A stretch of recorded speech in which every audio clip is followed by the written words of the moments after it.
Okay, we're going to go ahead and get started. Welcome again to our panel members and collaborators that came in this morning, and all of our other guests that are here. I hope you valued the conversations this morning. I certainly did with those that I was able to talk to. Really appreciated that as well. Today, like last week, again, we'll be going through looking at some of the drafts, some of the framework that have been put together based on those conversations. And again, another iteration this morning based on comments that have been received either by email, phone calls, those kinds of things. Many of you on this panel have called, or we've had conversations this week, and a lot of that's been based on that. And so again, think of this as somewhat the first or second, if you're counting last week, as a part of the journey, part of the iteration. As we look at this, I want to remind everyone, this is not anything final, not a final draft. We still have the November 7th meeting, and hopefully we can get to some conclusion on some pieces of this this week as we move forward. But again, continue to think of this as an iteration. We've been, again, taking all those comments, all the phone calls, all that advice as well. And then again, I realize that this is very uncomfortable for some because it is a change in status quo, if you will, or would be part of a change in status quo.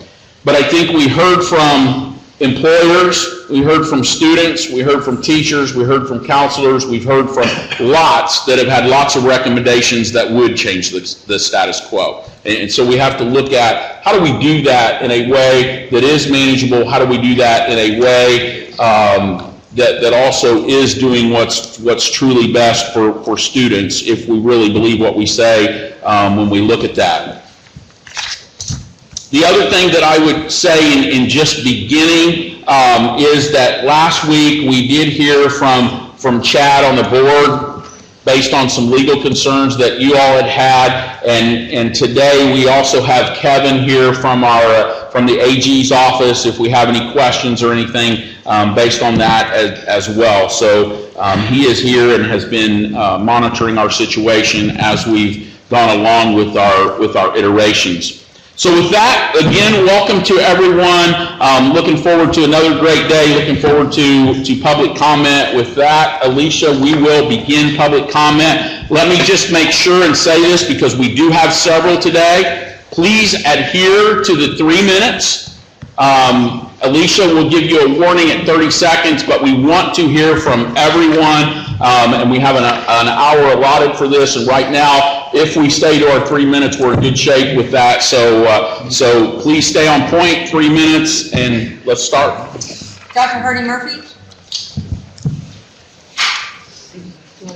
Yes, go to this corner over to my left, over by John Elsesser, please. And you have a microphone there.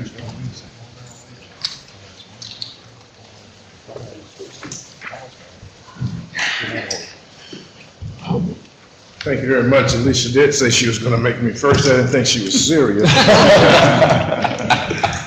So I'd like to say thanks to the committee for its hard work doing this opportunity that we have to make a change that's for what's best for students. And I think it's important to keep in mind that this really is about students. I would like to start off with this equity issue that you referenced, and that's certainly not an attorney, and that's not what I'm here to talk about, but I would like to say this. Things can be legal and at the same time not be right. And it seems to me that in some ways when you're dealing with equity, you're also dealing with a moral dilemma. And I think the point is that we have to ensure that all students have an equal opportunity to enjoy what is important for them in all of our high schools as they matriculate through the system. The second thing that I'd like to address is that when we were here at the committee the last time, we talked a lot about the data that was being used to make decisions for this framework and the recommendations. I think it's going to be important as you move forward to talk about the kind of data that has been run through the hopper and processed as you make these different decisions? And what are the strategies that are going to be employed to support the changes that you make? I think it's also going to be important to talk about guardrails, because anytime you implement a change in the status quo, there are some unintended consequences, and we want to make sure that whatever changes we make are changes that are for the benefit of all students. So the promise of creating a talented and educated workforce is really important, because the other half of that purpose was to make sure that students succeed in all post-secondary endeavors and services. I think it's important to keep in mind that first and foremost, it is about the students. Business and industry will benefit from a better prepared student, but the benefit and the welfare of the students is the first thing and the first priority. At the end of the day, I think it's going to be important to communicate how this will make things better for students, for teachers, and for schools. What things improve as a result of these changes? I think we have to make sure that we have an effort to undertake a way to provide supports and resources necessary for student success. Our expectations also require from us a higher commitment to ensure that schools and teachers have the resources necessary to achieve what it is we intended through these graduation pathways. So in conclusion, I think it's going to be critically important to ensure that the graduation pathways do not, in effect, result in journeys that represent differences in the quality of students' life experiences once they finish. I will say what I said last time I was here: the worst thing that a family can have is a high school dropout. Thank you. Thank you. Tammy Herm.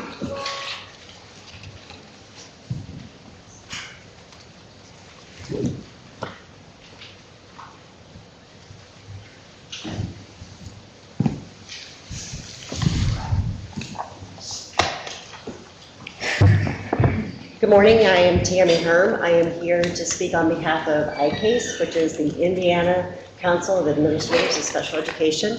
I also come from Southern Indiana and work with the Exceptional Children's Co-op in Dubois, Spencer, Perry, and Pike counties. So I thank you for the opportunity. I thank each of you for your time and your commitment. I think the dialogue that was had prior to us sitting down was very useful. As I streamed the previous meetings of the panel, I was very energized by the discussion of flexibility and accessibility. I thought those were some key issues, especially in looking for students who have special needs and their outcomes from high school. With that said, though, every time we raise the bar, we automatically eliminate a group of students. And I'm here to talk and represent that group of students. In looking at the high school diploma that's listed on in that first box there, I want to strongly encourage that this includes the current general diploma. If not, we're automatically eliminating nearly 9,000 students from getting a diploma in Indiana. The second thing I want to address is the second box, the college and career options. That box is the list is very limiting for students with special needs, as well as students in our more rural areas of our state. When I look at the completer option, that might be one of the only options in that box for some of our students in our area. However, it will be a possibility for them because the spots are so limited in those programs that there are waiting lists. And then the waiting list, or they fill the spots based on GPA. So that within itself eliminates students from getting a diploma. So my ask is to consider adding additional areas in that college and career competency area for those students who will have very successful careers but currently don't have anything to address those in that section. Thank you. Thank you. Susan Brock Williams and Sasha Keene.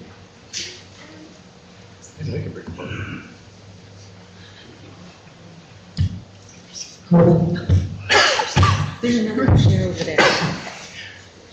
You can stand, it's fine, Mr. Chair, the chair. Thank you, Mr. Chairman, members of the committee. My name is Susan Brock Williams with Purdue University. I have Sasha here with IU.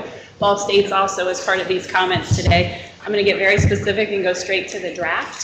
So the draft that was handed out today as we walked in, I wanted to point to the inclusion of ACT and SAT on the list if you are going to include those as proficiency standards.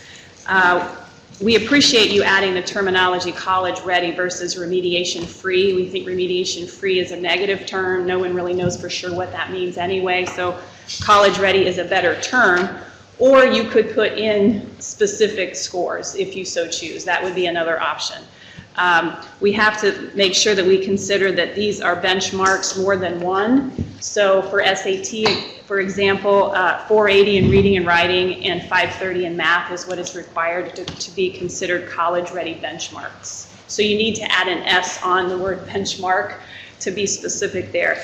Now, the bigger concern we have is taking out the whole discussion of GPA. One thing higher ed said in this whole panel over time and time again was that GPA based on a rigorous course load is the best indicator of college success.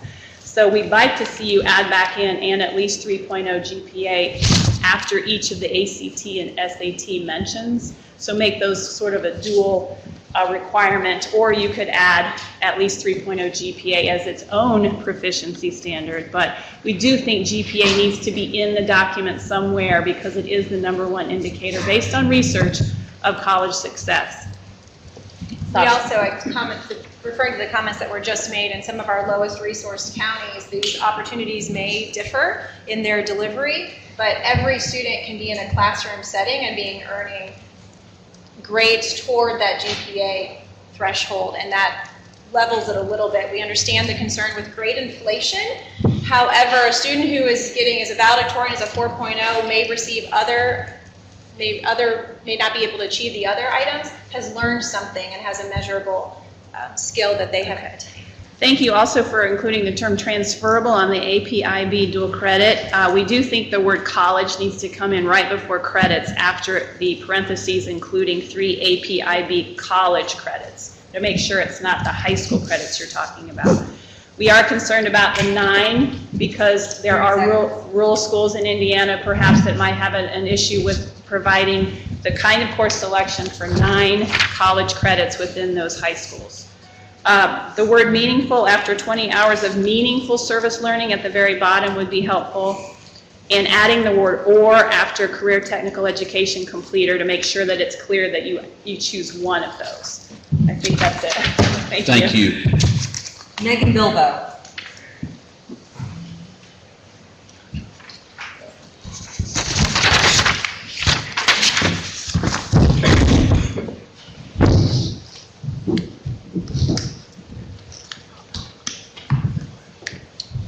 Thank you, Chairman and members of the panel, for allowing me to provide testimony on the subject of graduation pathways. My name is Megan Bilbo, and I teach at Noblesville High School. I'm a Teach Plus Fellow and a member of the Indiana State Teachers Association. The task that you all had of identifying the pathways for students to achieve a diploma in our state is a heavy one, and I appreciate your approach in hearing our stories of students striving to meet the requirements of this achievement. The draft recommendations made by the panel widen the scope of inclusion for students, and I commend your efforts to consider multiple pathways in the pursuit of a diploma.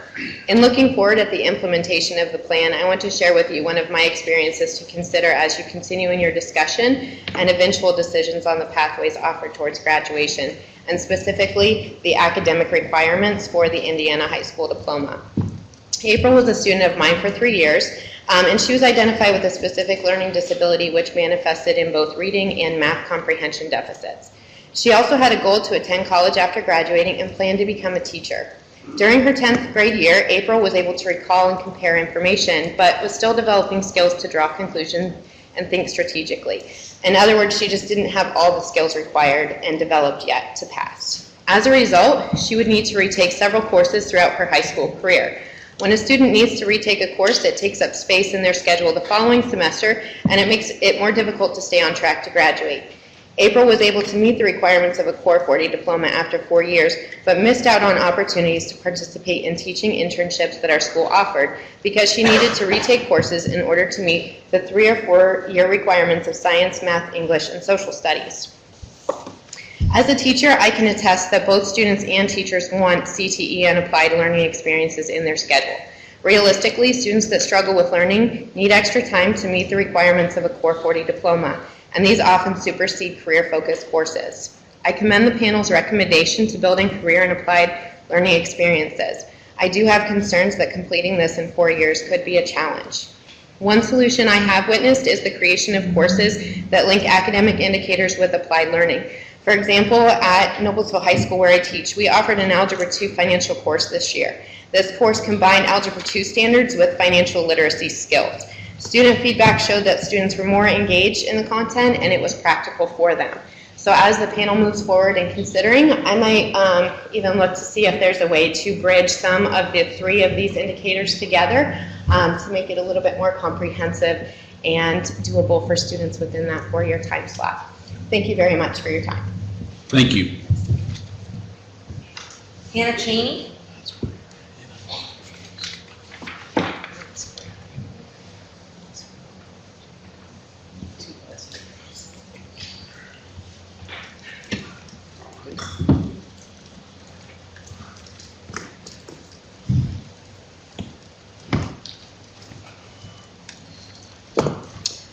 Good morning, I'm Anna Cheney. I am a proud IPS parent. I was one of the ones that sat on the panel with you a few weeks ago.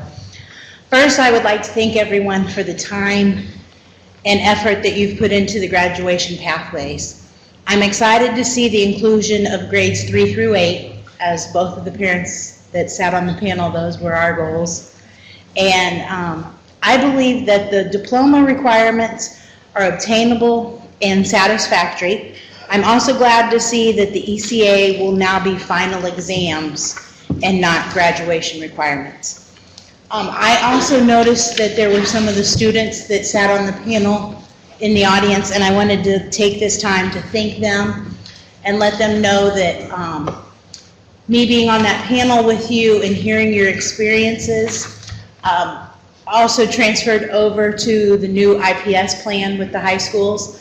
I was able to convey their stories to IPS to help with the career academies that they have. So I just wanted to take this time to thank everyone and show my support for the new graduation pathway. Thank you. Julie Hill.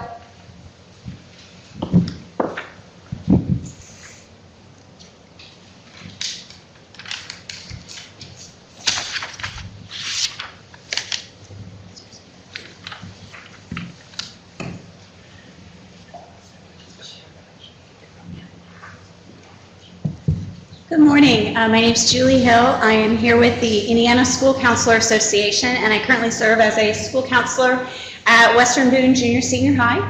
I want to thank you for continuing to include counselors and other educators in this discussion. A few of my comments are a little less relevant due to the revisions that we've gotten, but I do still have a few areas of concern that I wanted to address with you today. First of all, I think it's a little bit difficult to weigh in when our diploma requirements are not strictly defined. We know there's conversations about changing those, so it's hard to separate those two issues when looking at this as an overall graduation requirement. Secondly, I would not support including the GPA in this conversation for a couple of reasons. First of all, I recognize the college readiness benchmarks. However, we're talking high school graduation, and I would hate to see a student not be able to graduate from high school for, even though they've met all of their required credits. Also, we don't have a statewide standard for grading scales or anything else, so I think it just, including a GPA requirement just opens the door for a lot more interpretation and not standardization. But overall, I would say my primary concerns are equity and access. So as I look at the current draft, my concerns would be funding for the ACT and SAT.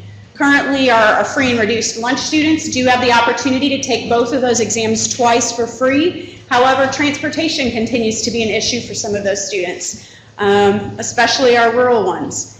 The change from CTE concentrator to CTE completer, I think, is a challenge. Some of the CTE pathways don't even have that final assessments to allow that particular pathway to be a completer. And some of our smaller rural schools don't have the capacity to provide the specific course sequence to allow for all of those courses.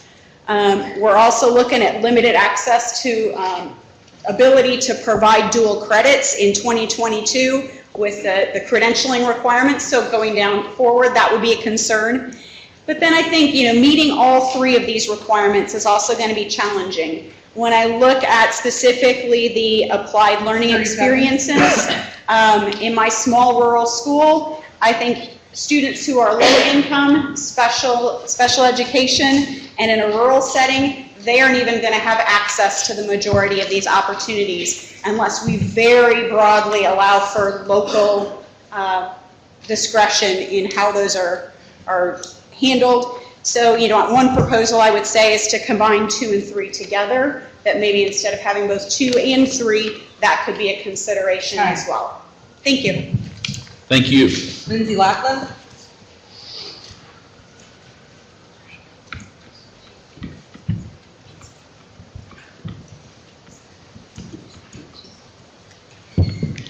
Hi, my name is Lindsay Laughlin. I'm Director of Guidance at Homestead High School in Fort Wayne.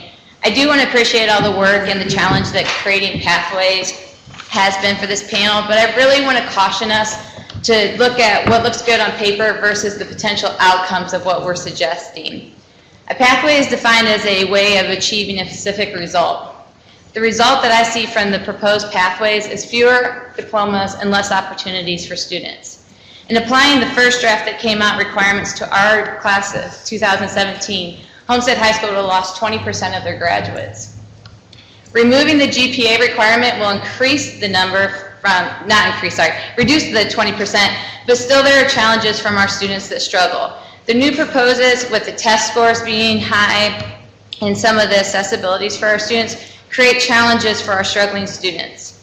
As I sat here as a collaborator in September, I listened to concerned parents and educators that asked for our students who would typically earn a general diploma have a pathway. The drafts as proposed don't offer a pathway, but instead offer these students a dead end. I listened to companies like Jasper Engine, OmniSource, explain their struggles to fill positions that they have that require a high school diploma. Again, due to the struggles for limited accessibilities to the test scores, what does this offer that workforce that reduced diplomas? So again, as they struggle to fill these, they'll have less students to do. We have students that are willing to work and persevere to hit the minimum diploma requirements. We should applaud this and offer them a diploma, not continue to give them more challenges and remove the diploma further away. Accessibility and opportunity for all students should be our mission. When looking at the career in college, Ms. Baumgart really hit some of these. ACT, SAT, AP, they have financial challenges for students. Accessibility is a big problem. And then what schools can offer, industry recognized credentials. Not every school can offer these. Career technical completers, again, limited, and the students that can hit completers are, again, your high achieving students. So what I really challenge is, please look for accessibility and opportunity for all students, and encourage the feedback from educators that are working with those students. Thank you. Thank you. Dr. Nathaniel Granberry.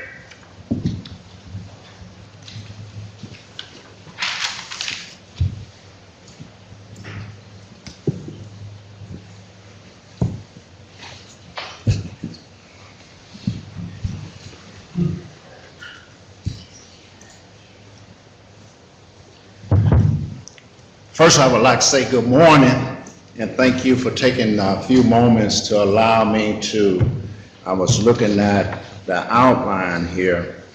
My name is Nathaniel Granberry, and I am the program manager for the ASVAB Career Exploration Program here in the state of Indiana.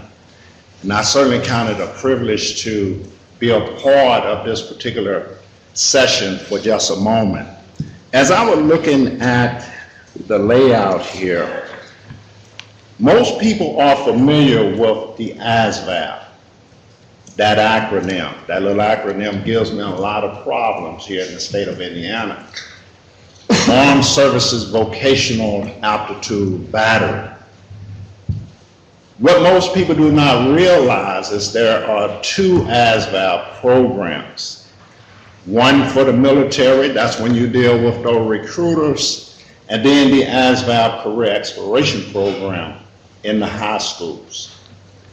The program in the high school, the ASVAB, is still one of the nation's most widely used multi-aptitude battery in the world. This particular program in the high school have two primary functions. Career exploration, that's a given. The other function of the ASVAB is assessment. The ASVAB program in the high schools is a no-cost program. I have over 400 high schools in my database. And when we implement the career exploration process in the high school, the program pays everything that is associated with that program in the high school. So the ASVAB, some of the strength of the program itself, for this particular committee, I want you to consider the two ASVAB programs. I was noticing on the handout here, it says ASVAB plus enlistment. In the high school, we do not test for military purposes. 30 seconds. So when you think about the ASVAB in the high school, it should be the ASVAB Career Exploration Program, and that is a distinct separate program for ASVAB enlistment into the armed services. Thank you for your time. Thank you. Julie Slavins.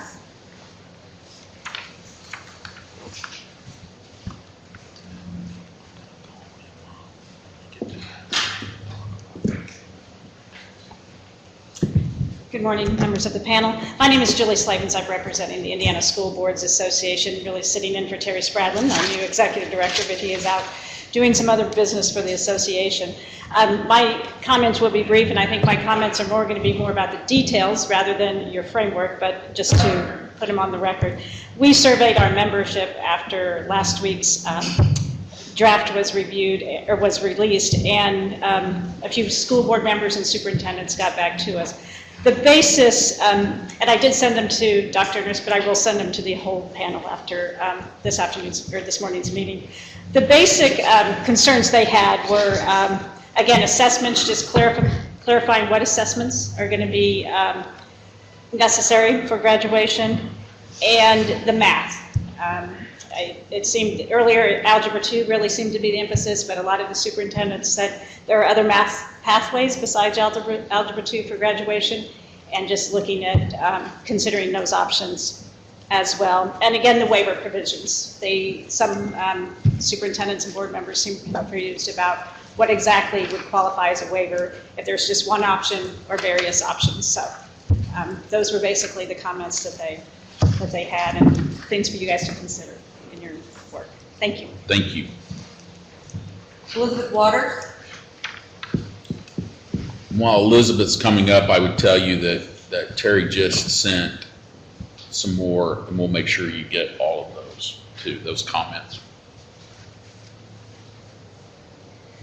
Good morning. I'm Liz Walters, principal of Beech Grove High School, and I serve as IASP Vice President. I thank you for the opportunity to support the goals of the panel as a collaborator and to provide public comment today. I appreciate the lofty goals of the panel to create an educated and talented workforce to succeed in all post-secondary endeavors. This is no small undertaking, to say the least. I enjoy theorizing about the state of education and considering how we can continue to contribute to society's ills. However, when I arrive at school each day and look my students in the eyes, I am grounded. I am grounded in their needs, their struggles, and their growth. As a practitioner with students every single day, I'm concerned with the barriers the current draft of the proposed pathways put up for schools and for the success of students, specifically a large population of students in our schools who will be even more at risk of not earning a high school diploma than they already are, due in part to lack of equal access to the proposed options. I spoke with students in the last two cohorts who tested on the I-STEP. One response was, and I quote, "After passing that test, Why would you need more evidence that I'm smart? This begs the question, as we do not yet have any data to suggest that students who did not pass the I-STEP would be in any need of remediation through the academic honors diploma track. How does holding them to more suggest that they are any more able to succeed in post-secondary endeavors? I will continue to say, provided the new ECAs measure the same criteria in the same way as the I-STEP, that test should be a pathway in and of itself. As I understand there is concern with legally having to retest students, I would value exploring alternative options to solve that problem. Similarly, the Academic Honors Diploma has proven to prepare 97% of students for post-secondary education, and I would support that remaining a pathway in and of itself. This leaves a group of students we've spent much time discussing recently. That's the group who are potentially employable after high school. For many schools, with the increased course requirements in CTE, testing courses in preparation for those tests, and in some cases dual credit and AP offerings, the applied learning and employability skill requirement will need to occur after school in most cases, which limits the impact that the school can have on the value of the experiences for students. I would suggest a compromise between, on the one hand, piling on more requirements, and on the other, concentrating on increasing the fidelity of the employability and applied learning experiences already offered in many schools. I would ask that the panel consider allowing and supporting schools in implementing applied learning opportunities for students as a pathway in and of itself, without forcing schools to pile on other requirements. Thank you. Thank you. John O'Neill.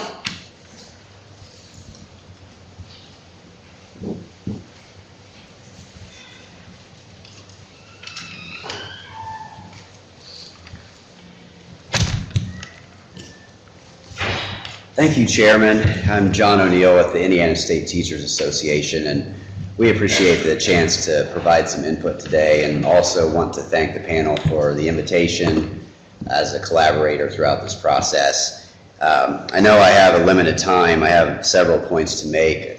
So to start, I'll say that the previous speakers have raised some of our concerns, particularly with the impact on special needs students, the Algebra 2 issue. I'll get to some diploma points here in a second. I want to begin with some of the applied learning options. And I will say that with the service learning and civic engagement, ISTA supports the idea that all Hoosier students should be responsible and engaged citizens with a sense of community and service to others. The leadership and extracurriculars, we believe that creates well-rounded adults through a variety of opportunities outside the classroom, providing students with structure, social skills, and healthy lifestyles. The internship or work-based experience, we also support allowing students the chance to explore careers, potential careers firsthand, and build skills in the workplace early on. The work ethics certificate, we support that type of credential that would help bolster a student's transcript or diploma and show employers and post-secondary institutions that students have abilities. And after-school jobs, we support those early opportunities as well, as long as it doesn't detract from their classroom responsibilities. I do want to bring up the sort of underlying issue that ISTA believes at the core of this work, and that is we believe it's imperative that we address the state diploma issue. As we know, under ESSA now, there's a potential drop in graduation rates across the state, and also a potential spike in D&F school grades if we don't solve the diploma issue. And we understand this isn't necessarily the final task of this panel. It could take legislative action. It could take a number of forms to reach a solution, but we believe that should kind of pave the work that's been done and moving forward with this panel. We believe that every Hoosier student should have their successes counted and not be penalized by artificial semantics and definitions. So that's really something I think we need to look at. And then another major issue is that with these pathways, we support the flexibility, but we want to ensure that students aren't tracked and prohibited from changing their minds as they move throughout their learning experience with AP and different issues. So We have a lot more to say, but that's the gist, and we are on the collaboration team, so we look forward to working with her. Perfect. Thank you. Thank you. Kim Dodson.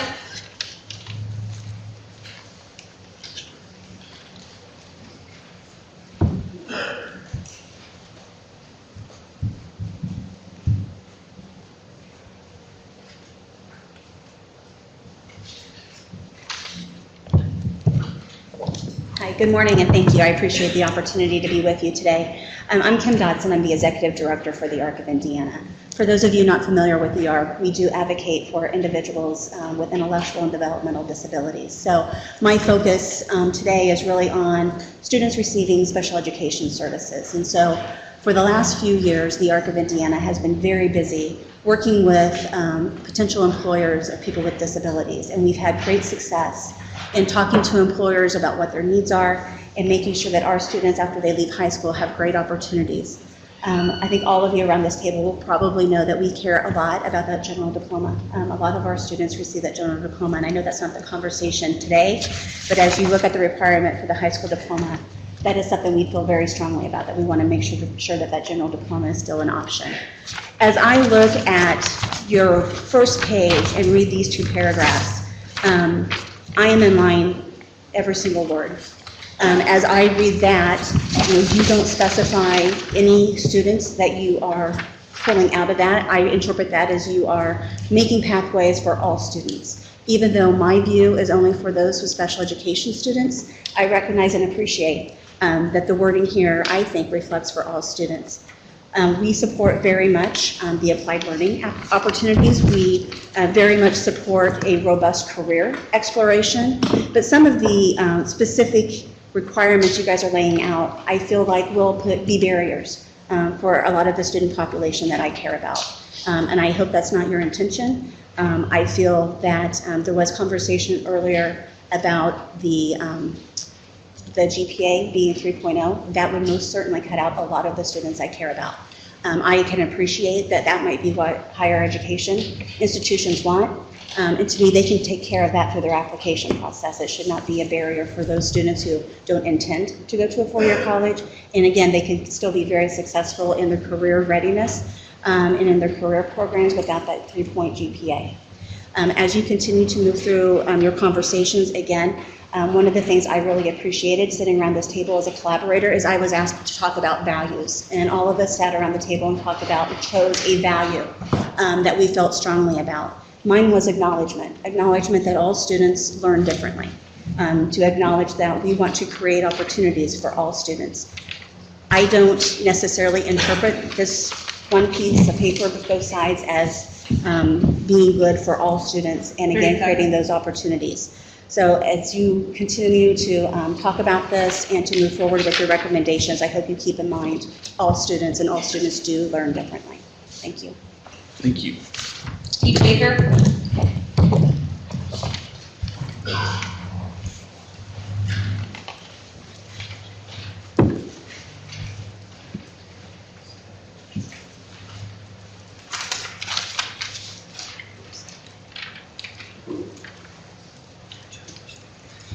Well, thank you for the opportunity to give input today. Thank you for allowing this to be part of the process. Again, I'll jump right to it for the sake of time. The draft that was presented this morning on the back, I don't know if it's the back side, but the side with the chart on it, I would encourage the panel to continue to look for bullets that would help the student who is not college-bound or military-bound. There are very few other ways for that student to make it. For example, if you keep it CTE completer, you're even making it more restrictive. CTE concentrator, I think there will open up more possibilities for more students. That, along with industry recognized credential and apprenticeship, again, I think that's in the single digits, maybe 3 to 5%. Alan would know more than I do on that. So if you look at that, if you're not going to college with your ACT, SAT, college ready, and you're having your transferable credits, your options are very limited, which means we're going to pack 30% of our students into the CTE concentrator or completer. We just have to look at all things. What will that do to fine arts? What will that do to other programs that we are still doing in the high school? So I guess my suggestion would be look for more ways of students who aren't necessarily going into college that's still obtainable for those students who would not meet that. While we're on that subject, again, I will continue. I guess I'll agree with what was said earlier. 9 credits is going to be exceedingly difficult with dual credit 2022 coming down the road. 6 dual credits is much more, I think, reasonable and fair for our students. And of course, I will be the one to chime the bell for bringing ECA back in. Again, my statement is, if it has no value, then get it out of our accountability system and get it out of our education evaluation system. If it's a thing where I understand we bring it back in and we got to retest and that's money, I'm going to say this very politely. I'm not concerned about money. I'm concerned about students. And it still has a role in the students' lives, bringing ECA back in. My last comment is the applied learning experience. I guess here's the way I want to approach it.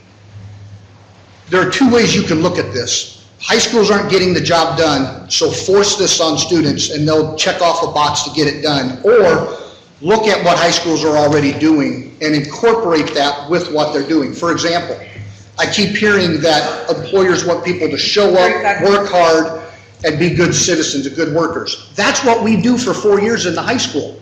If you're in an attendance situation, I'm calling you into my office with your parents and we're creating a plan for you to have better attendance. If you're not a hard worker and doing your homework, we're calling you in to give you the skills to be a hard worker and be a good citizen and ready for the next level. We can have these check marks, but again, if students see this as being done to them instead of for them, I think you will lose what you were wanting to gain by having everyone fall into this category.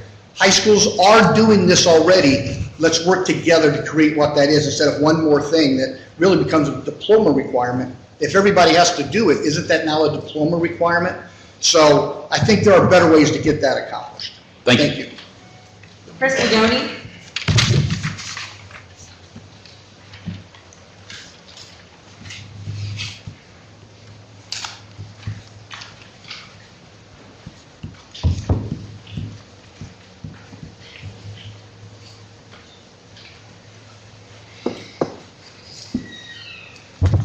Good morning. Thank you for taking this public input. Chris Sboe with the Indiana Small and Rural Schools Association. We took a chance and surveyed our membership. I would say first there's some confusion out there, so we need to spend some time clarifying. This update helps. There was some concern from membership about offering the honors diploma. This requirement for 9 transferable dual credits, there was some pushback saying, well, what would that look like? If you're going to keep that requirement, we ask that you examine the college level exam proficiency test that the College Board offers, CLEP. It offers an opportunity to access more college courses, and that would be something that would help small and rural schools. I also want you to think of the student who is trying to get a pathway out of poverty. Education is the great opportunity students have to elevate themselves out of poverty.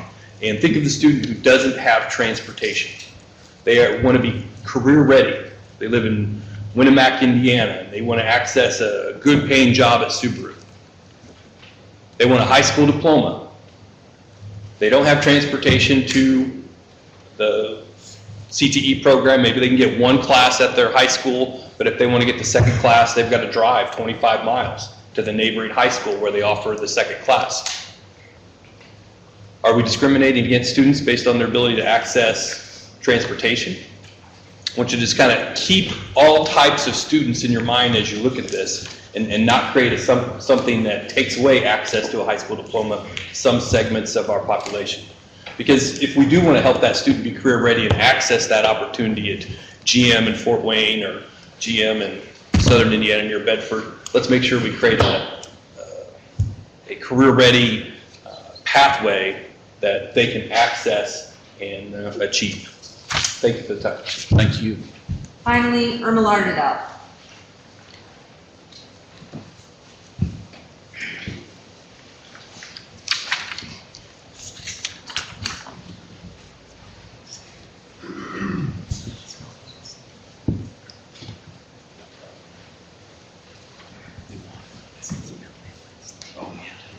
First of all, good morning to everybody. I'm always honored to be here to speak and to talk to you. Today I choose to stand and not sit. For the first time, I'm so glad that I'm not coming behind Dr. Jeff Butts.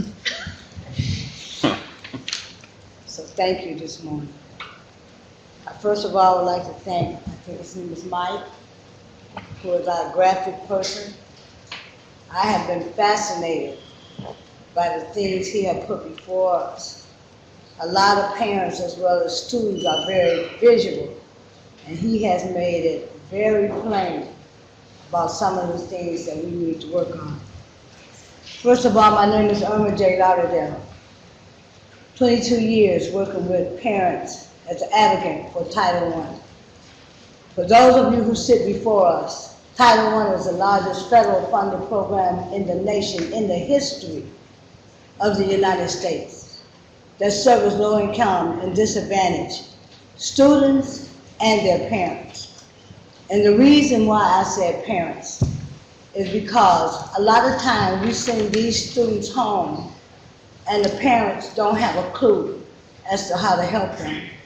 But yet and still, most of the times, they're blamed for their child's poor performance.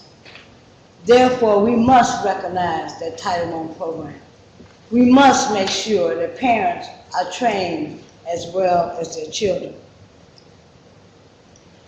Your parent liaisons, which are paid out of Title I funds, must now receive training. This program has changed so tremendously over the last 10, 15 years. There is a must that in order for them to go forward to help parents, they must know the law. I have enjoyed having the opportunity to sit and to collaborate. Even though I asked to sit on the board and it was not acknowledged, it did not stop in my heart what I know I had to do, and that was to continue to come here to hear what it was necessary for me to hear so that I could educate parents. We talked about so many things such as soft skills, and that's having a child prepared to even go out and meet with other educators, jobs and stuff. The STEM program is probably one of our most valuable pieces that's been put forth in the last 10 years. That's science, technology, engineering, and math. In order for our kids to complete globally, it's a must. Last but not least, and God knows I wish I had more time, I have heard more about special needs today than I have in the whole time I have come. And we just received $50 million for drugs. Imagine how some of that is going to affect our children and their learning. I ask as you go forward that you look at all these things and continue doing the best you can for the state of Indiana. I thank you. Thank you. That concludes public comment. Thank you, Alicia. As always, thank you for all of those public comments. Those have been so valuable throughout this entire process, things to make sure that we keep on the radar and all of that. So we really appreciate that piece of it. We do have the one thing I would say moving forward as we move through this session, we have collaborators here. So if at any point you want to bring a collaborator up to have part of the conversation, we can certainly do that. So just keep that in mind as we work through. So what I would like to propose and see if we can be okay with this is we do have a framework that again we looked at another iteration, and I would make sure that people understand that that is an iteration, not anything that's done, right? And this is probably a little different than some people work through. I work off of I like 7 iterations. It seems like would be a great thing. Sometimes it's tough to get to that point, but I think that this is an iterative process and not a done process. And I think sometimes folks are not used to maybe doing things that way, so I want to make sure and reiterate that fact. What I would ask is for discussion purposes today to work through some of these issues that have been brought up, both in comment and some, again, several of you called this week, and that's where this last framework, if you will, came from. Could it be the pleasure of the group to work through this framework as it is, and then as we see places, if we need to tweak some things within the framework, we can? Would that be, can I have a consensus of that being an okay place to begin, and we'll just work right down the list? Will that work? Sure. What's that? Consent. Consent, okay, thank you. So if we work, Mike, would you do me one favor for the old man here that can't see? Can you pull that just a touch closer, please? Or however you want to do it. There you go.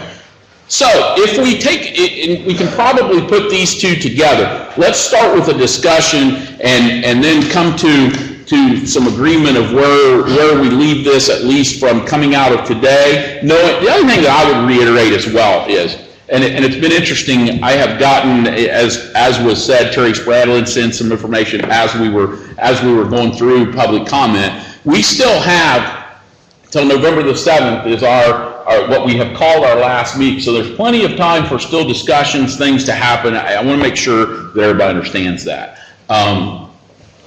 And the portal will remain open during that time for comment as well. So again, we appreciate those that have done that. So if we start off of this, again, we realize that the diploma is going to be a part of this. And that's going to be the first thing that a person has to do. I think we all are in agreement. So then if we look at the second category, or what's number 2 on this particular iteration, we have ACT, SAT, College Ready Benchmark. We've heard some discussion on that, GPAs, access, and that. I guess I would open up for some discussion on that to see if we can come up with where we want to be coming out of today on those 2 issues.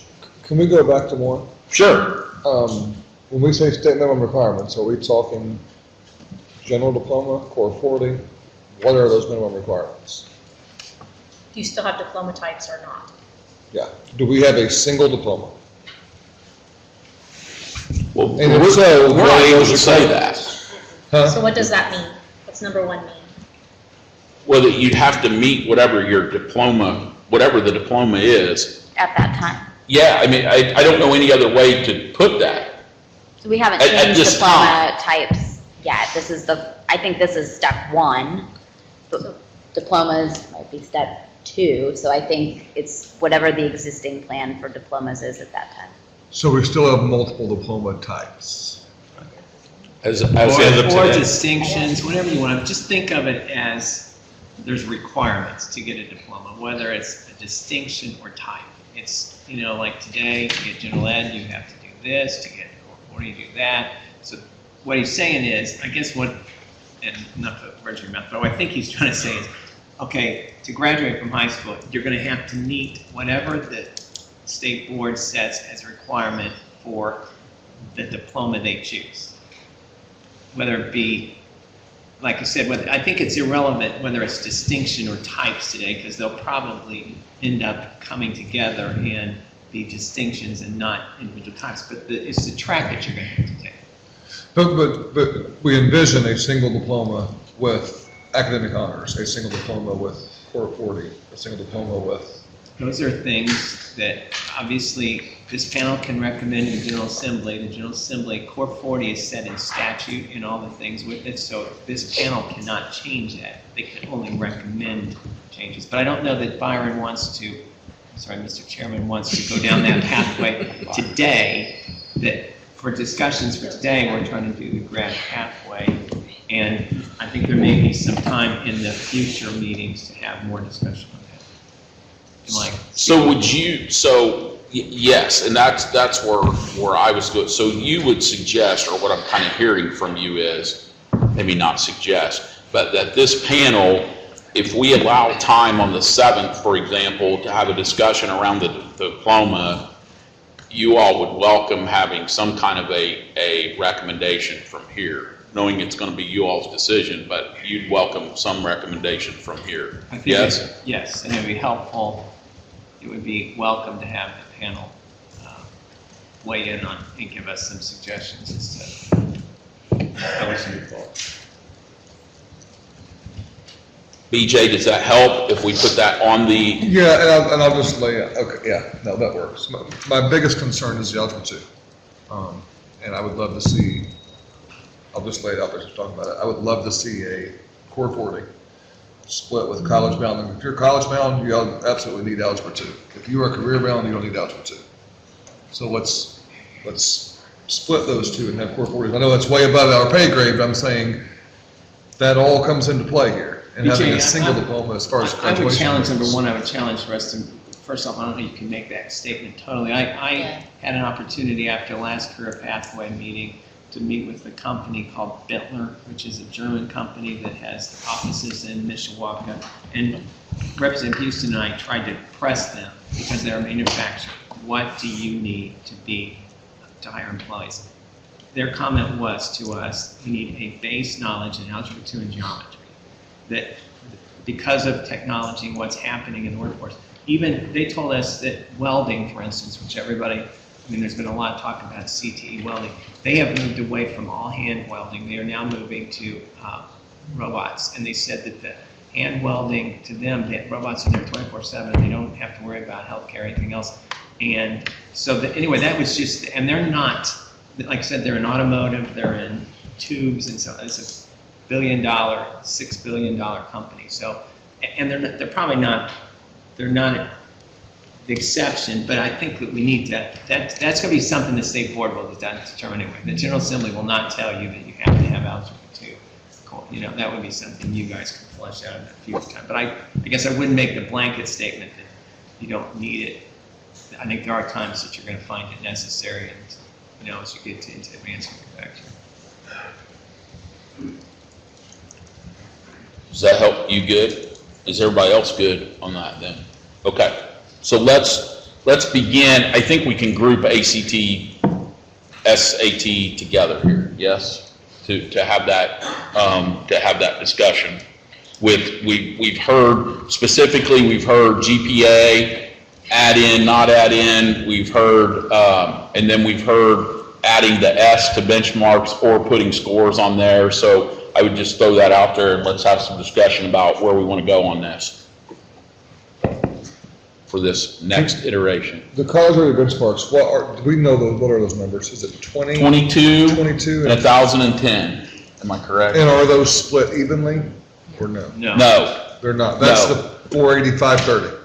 Susan? 480 and 530. Why don't you come up and answer those, please? And 22? Tricia, if Tricia would too, yes. Yeah, there are two different scores within college boards. So for reading and writing, it's 480 and math is 530. And those are based on the section scores of the SAT. There's the evidence-based reading and writing section. There's the math section. Those are two independent benchmarks. Students need to meet, in our terminology, to meet the college and career readiness benchmarks. Students would need to meet both. By putting them together to an 1110, a student could get a very high score in math, but a very low score in evidence-based reading and writing and still meet an 1110, but not meet each of the independent benchmarks. That's why we would recommend that if you're going to use the SAT college and career readiness benchmarks, you would indicate them as evidence-based reading and writing and math and cite the independent scores. But if they got those two scores, the cumulative score would be 10. It would be 10, yeah. Together, that's. I understand what you're saying, but I just, so everyone's on the same page. You would specify the language out to be that, not with a specific score. I would say the evidence-based reading and writing and math benchmarks, yes. Okay. So the college level benchmarks are in English and math. Right. ACT is different. As 4. That's why I just said leave it to benchmarks, and then they know what theirs is, the ACT knows what theirs is. So you would leave it as is with just the S on benchmarks. That's easy. That's easy. Do we have any idea? Do we have any idea what percentage of students that take the ACT and SAT hit those numbers? I will have to pull that up for you. We just did, actually, 60%. I 60% on ACT. 60% on the ACT, 22 or higher. And what it means to But be. you got to remember, only 22,000 took that out of around 80. Your high flyers are your ACTers. Yeah, absolutely. We would like to see the SAT or ACT offered in the high school during the high school day, paid for by state, so that you have that equity across the board. And I think there's some traction for that. good. So do you know what it means to be college ready in terms of that definition? What they're trying to get at is the student would, with 75% more likely to get a C or better in college. So that's what we're trying to strive for on that. Oh. I will. We're going to have to, if you're going to talk more, which is fine, we need to get you to a microphone. I'm being yelled at from the outside, and rightly so. Sorry to our people watching. My bad on that. So don't say anything more till you get to it. Susan salted off mic. Yes, I apologize. That's my fault. I should have had you do that. So we good? I do have one more page. Then go If she has that SAT number, I would like it. She looks like We she's go to the looking for microphone it. too. Let's get this hashed out. So I know the issue of the GPA being a concern. If this is the proficiency standard of college, and you say only something about test scores and nothing about GPA, that was our only issue. So it's not as though every student has to get a 3.0 to graduate. This is just one choice in the list. So if this is the college one, proficiency, it should be test score and GPA with it. You're sending the wrong message, we believe, if you're just going to talk about test scores for the college proficiency. So would that GPA be a distinction?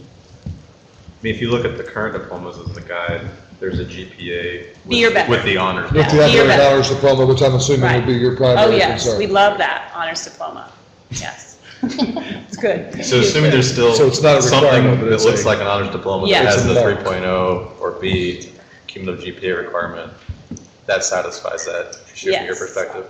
But can you guarantee that's where we're going to be a year from now? I mean, is that what you're saying? Well, I think it's still democracy. So At the risk of speculating, I think it's fair to say that whether it's one diploma or multiple diplomas, there'll be a distinction option, and I can't imagine that a GPA wouldn't be a component of that unless. Agreed. Well, language is important, and if you're only putting it pathway discussion of test scores and not GPA, again, that, in our minds, is sort of discounting the 4 years of work those students do in the classroom. I think the way I think about this is a diploma plus a pathway, and the stuff we're talking about is the pathway component. Right. There would be other courses that aren't up there, there'd be GPAs that aren't up there, there might be other things, whoever the powers that be, or to decide what the diplomas 2.0 look like, that aren't part of this, because it's diploma plus. The diploma gets you across the graduation stage, the pathway ensures that you have some currency after that. Dave. I have a question on the ACT and the SAT. We have Indiana standards, as you know. How are those tests aligned with Indiana standards? Are they 100% aligned? No, not 100% aligned, as I've been told, but College Board could speak more to that. There could be some tweaking to that to be able to be used as, let's say, a 10th grade PSAT test, testing the standards. I think that could be doable. So the test would be tweaked? Mhm. For 10th graders on the standards. If I'm not mistaken, what you'd have to do is you'd have to have, you do the PSAT and then you would have to do a second test to kind of align to our standards. I don't think College Board and the college, Trish can speak to that. I don't think you create individual Another state. test. It's going to be whatever College Board is, and you have to do it. Augmentations, what we use to test. We would support that. We would like to see that PSAT maybe used as a test of the standards and then the additional to make sure everything's covered. But as of today, they're not aligned. No, not totally, not 100%, no. Can you say your last statement again? What was that? I'm sorry. Well, we would support using the PSAT as a 10th grade test of the standards with the additional test on top of that. Because PSAT means something to students, that parents understand what it means. It has value, and then more students can think about college later on if they do well in that 10th grade test. They might not do or take today. My other question deals with GPA, and the question is regarding validity, reliability of the GPA. Obviously, if I'm teaching in Mishawaka High School, how I grade might be different than you grade, and how do we get at the issue of validity and reliability?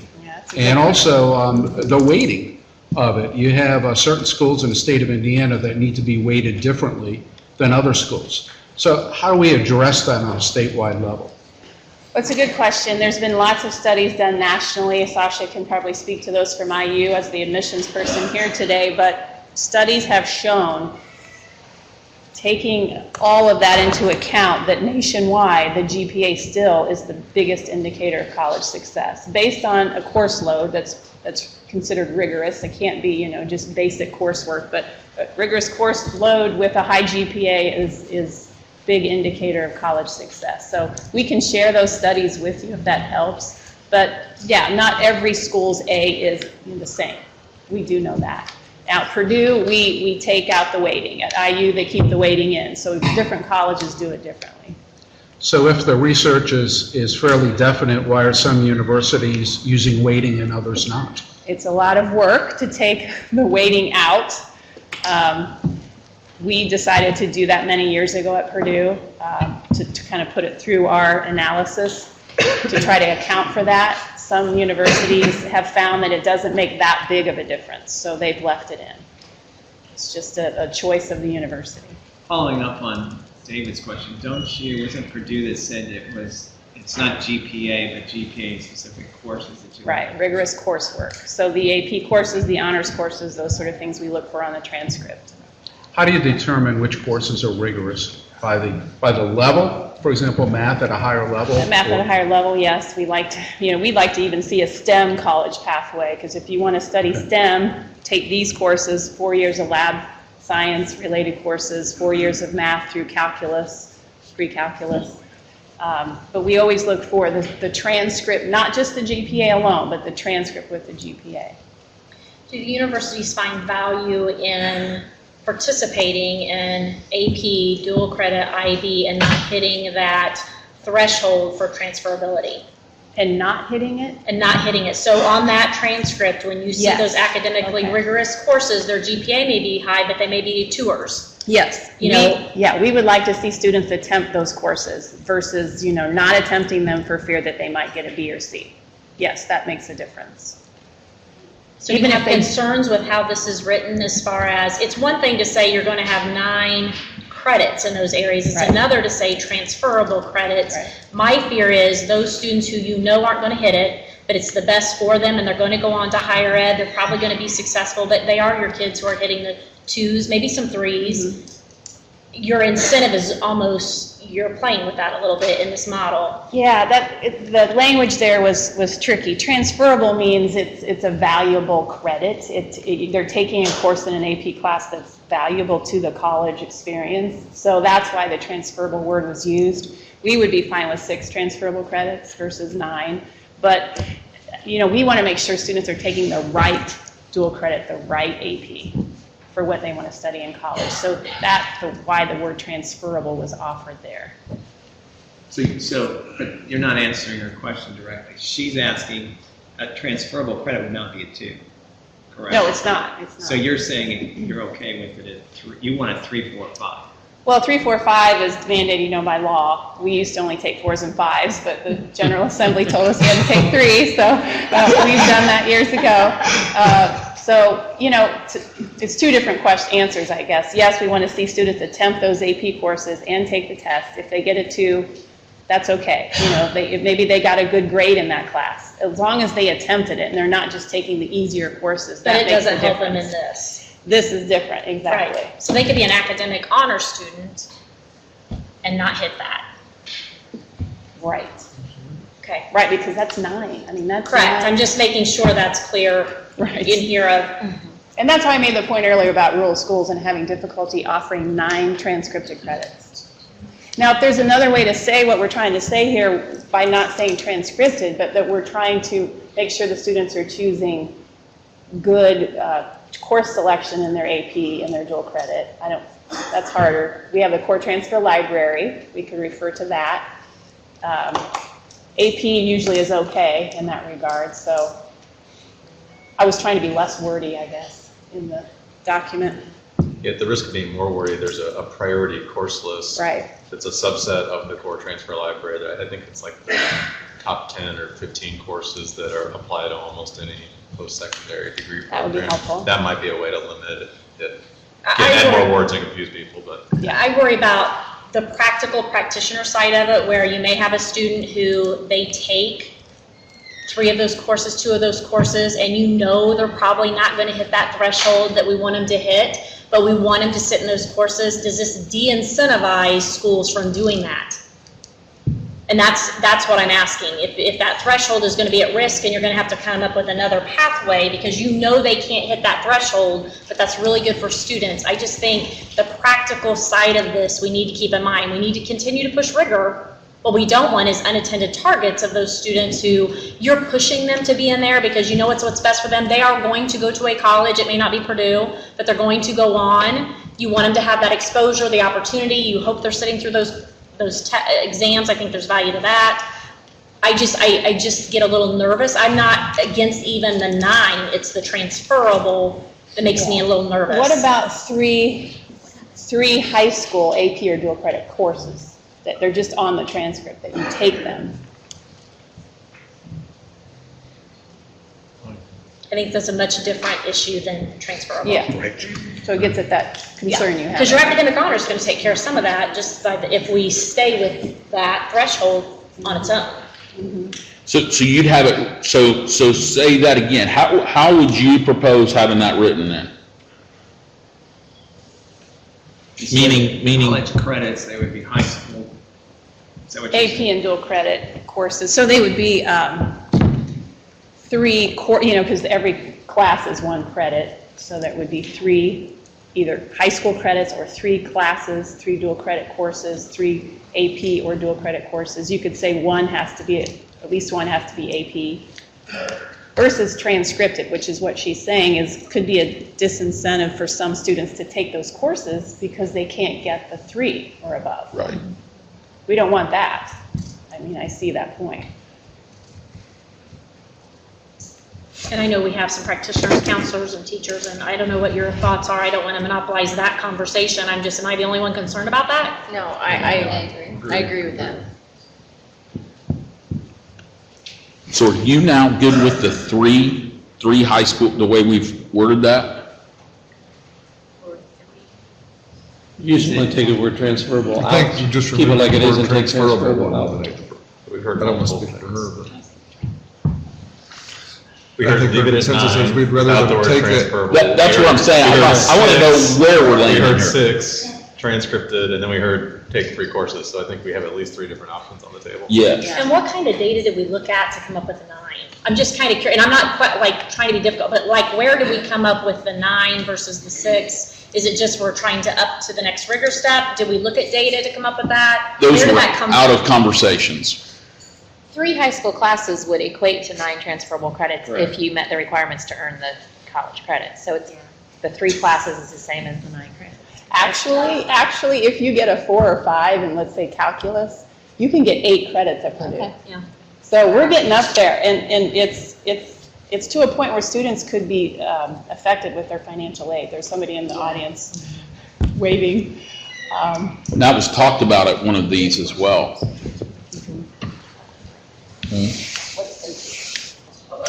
Many of these kids are not taking these AP exams until their senior year. So if we're saying that these have to be transferable credits, they're not getting the results back until summer. So how do we then give them their high school diplomas? That's And true. then give them into college for that? And I think there's a big difference too, and I know we've had this discussion between AP and the dual credit. Oh, yes, yes. I'm just throwing that They're out. not always the What same. was that?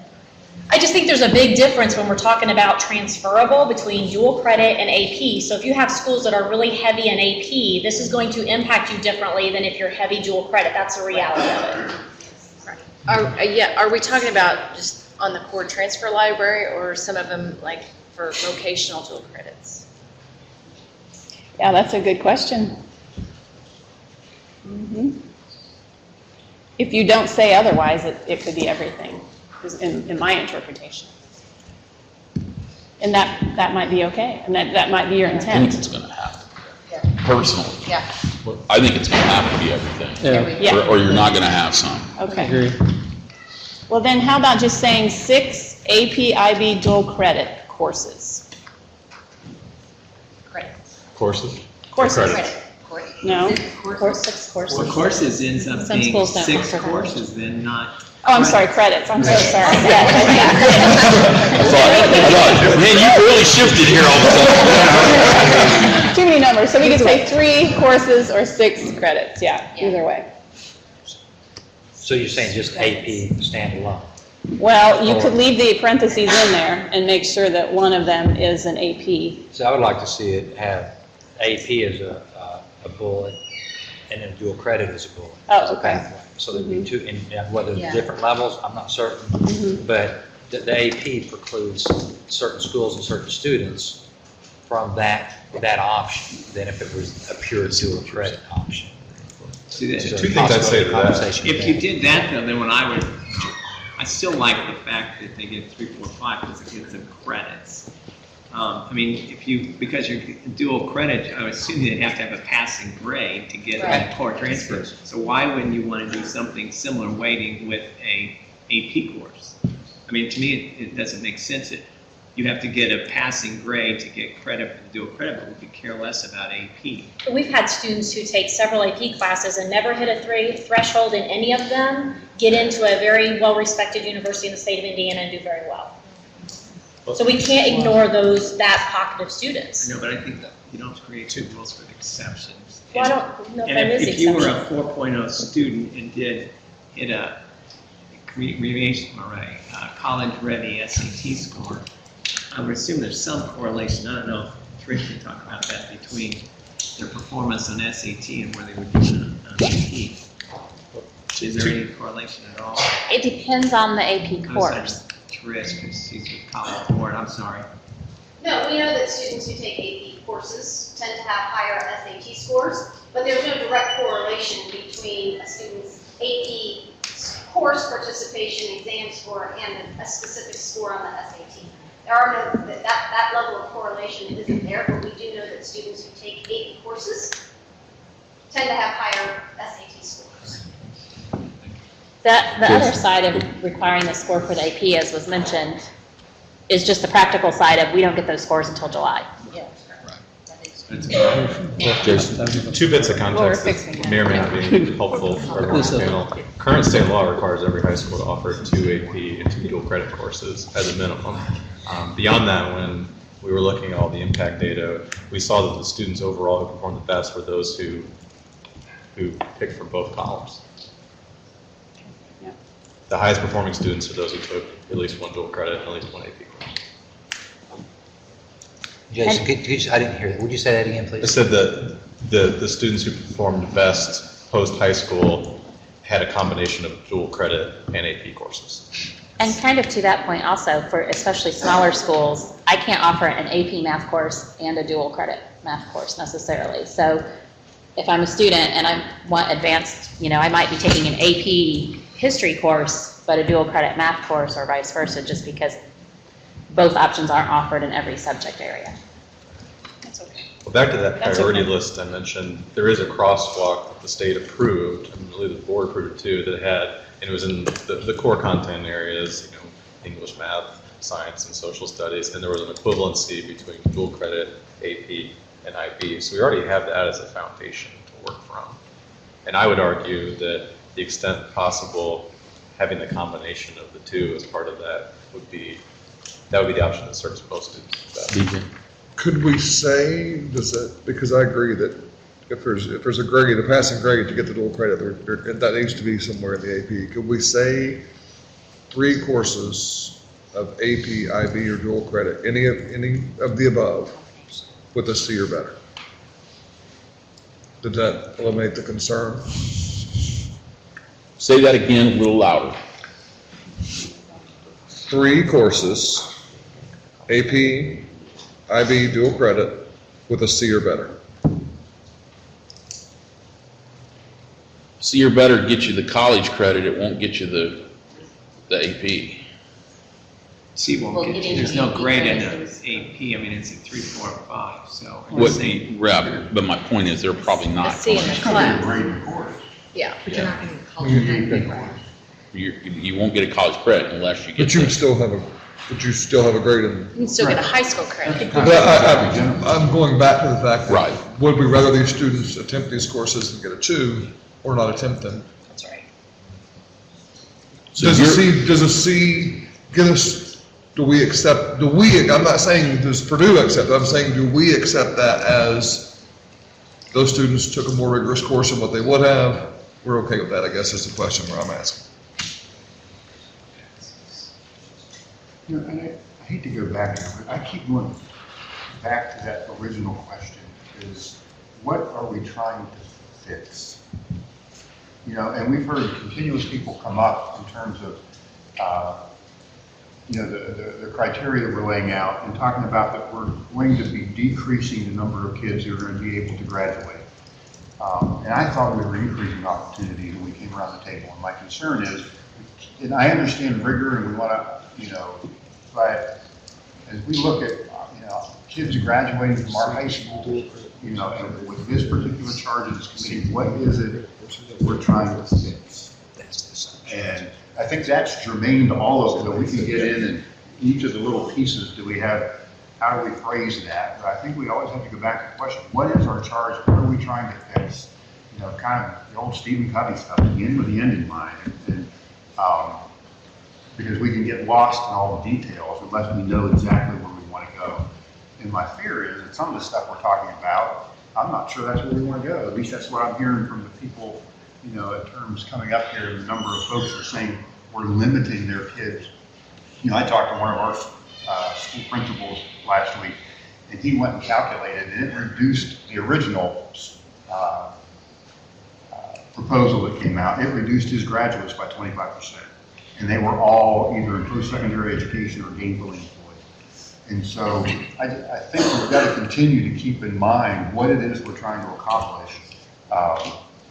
And it's, you know, and what's in the best interest, you know, the kids that are enrolled in our high school. Well, I think the answer to your question is that our students are adequately prepared for some post-secondary success. Period. Whatever that success looks like. Everybody gets a diploma. I think our goal should be that the diploma has value, that they have employable skills or have the opportunity to do something in terms of academics post-secondary. I don't think it should be necessary. I mean, if that were the case, why bother doing any of this? So I guess my question is, however many years of history of our graduates under the current structure, are we saying that the vast majority of kids coming out of our high school are not successful? That they're not being gainfully employed, that they're not being enrolled in post-secondary education? I mean, that's kind of... I think what we're saying is what was once enough is no longer enough because the world is changing very quickly all around us. I mean, the 2 points I keep coming back to that were from our expert collaborators, if you look back at the recession, 99% of the jobs that were created had some sort of post-secondary, not a college degree necessarily, but some sort of post-secondary training. 1% didn't. So if we want to prepare our students to weather good times and bad times, we think we need more than just a diploma. The other thing I keep reflecting upon is all the states around us that are doing really innovative things, trying to figure out how they can retrofit the traditional high school model to provide additional currency to students.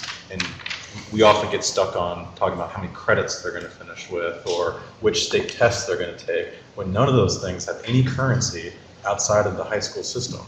And so that's the problem I think we're trying to fix is whatever students finish with, diploma plus, let's make sure that has some currency either with employers, with higher education, with the military, something that ensures that they're going to have meaningful opportunities and a living wage. And right now I don't think that our current system is guaranteeing that as or even having a strong likelihood that that's the outcome for the majority of our students.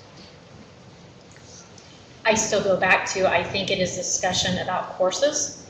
It goes back to our diploma types and what makes up those diploma types. And if you're going to move the rigor and make a difference, it's not about making kids just, I mean, they're already taking the SAT, they're already taking the ACT, they're already taking ECAs, they're already taking ASVAB, they're already taking those tests. We're already doing the 6 credit hours. It's just in the academic honors. It goes back to how those courses are defined. They're so rigid in the definition of what's in those diplomas, but how are they defined and how do you up the rigor within the diplomas? But we're not having any of those conversations because we've, number one, just said off the top, going to meet the requirements. Well, if you go down to the next step, the 6 credit hours, one of those diplomas already does that, or multiple.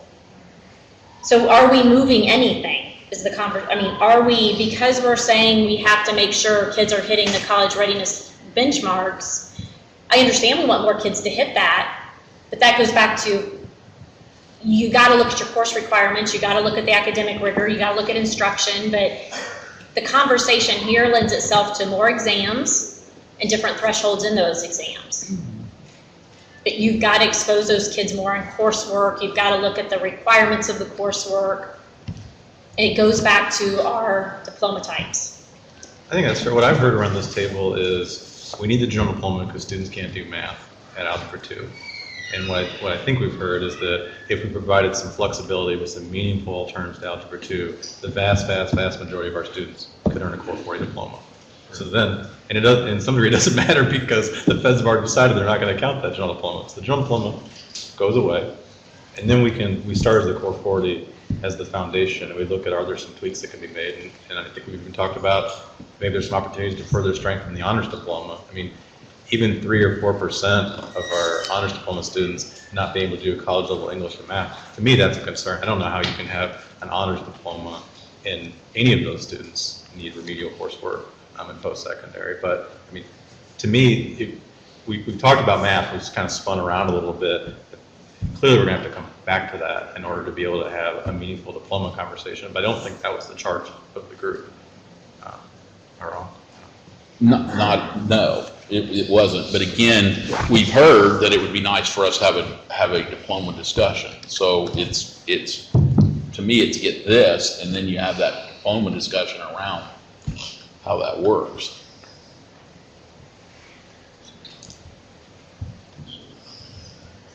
So, yes.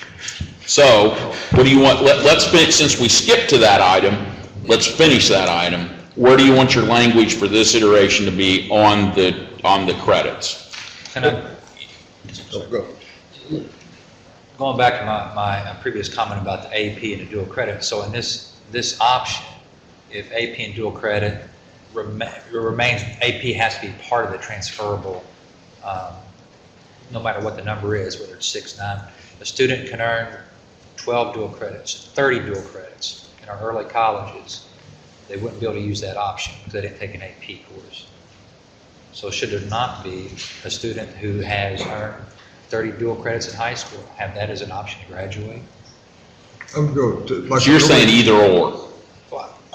Either 2 separate bullets or just as BJ described, just transferable credits, a number of transferable credits. That's how I would like to word it. If you're asking that question. We took transferable out though. What you could do is kind of do 3 courses. 9 credits, 6, you'd have to take 9, but 6 of them have to be transferable. So that would give you the ability to have a little bit of that. They could take those AP courses and would not have grade. And we could even say, going back to the problem we can't get AP grades, you could say that they had to be a C or above on 9 credits and 6 of them be transferable? Exactly. Let me ask you this question. Does that fix those students that you're talking about that may be early college and have, talked to Jeff, 60 hours? That would fix that totally because they would hit all. Because they have 6 of the. Correct. So the or. So just to double check the language. Save a solution. I'm trying to take notes. 9 credits. 3 AP IB dual credit courses with at least 6 transferable credits. Yes? No. That gets you out? I think so. Read that again. And we're including CTE and dual in that as well. That's part of this, right? The CTE dual credit is included in what we're saying? As far as I can tell. Please read that. Try again. Shifting landscape. 3 AP IB dual credit courses, parentheses, with at least 6 transferable credits.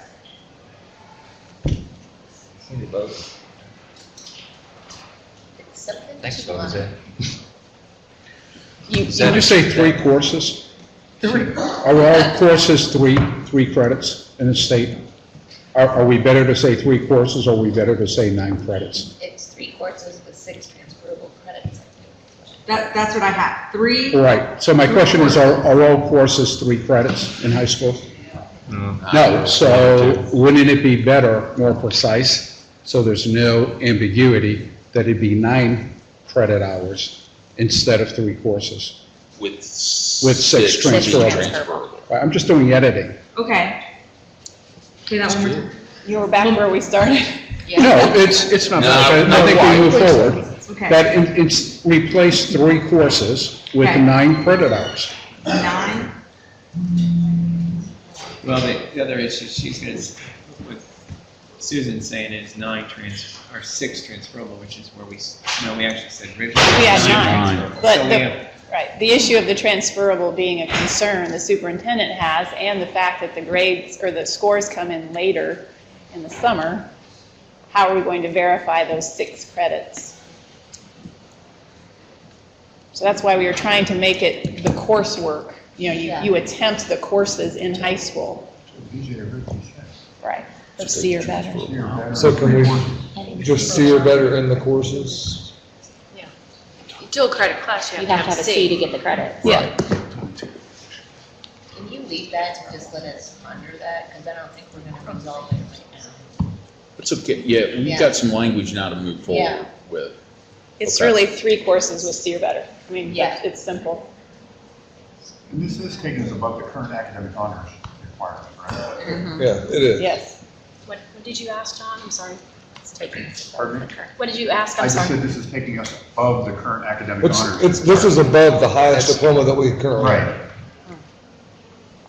And I guess Jennifer asked that question early on, why are we going beyond the current academic honors requirement?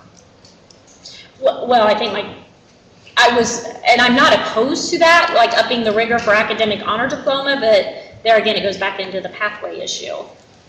because she said last week that she I would- wanted to increase the rigor in academic honors. So we could have an academic honors plus, that's where that discussion came out, an academic honors where we are now. We could tier the diploma types and up the rigor, which I think is the universities are telling us they're very concerned about maybe 6 not being enough, or they're not seeing what they want to see on that for whatever, I mean, I get it. So the universities have said up that rigor. Well, you can do that through a diploma type.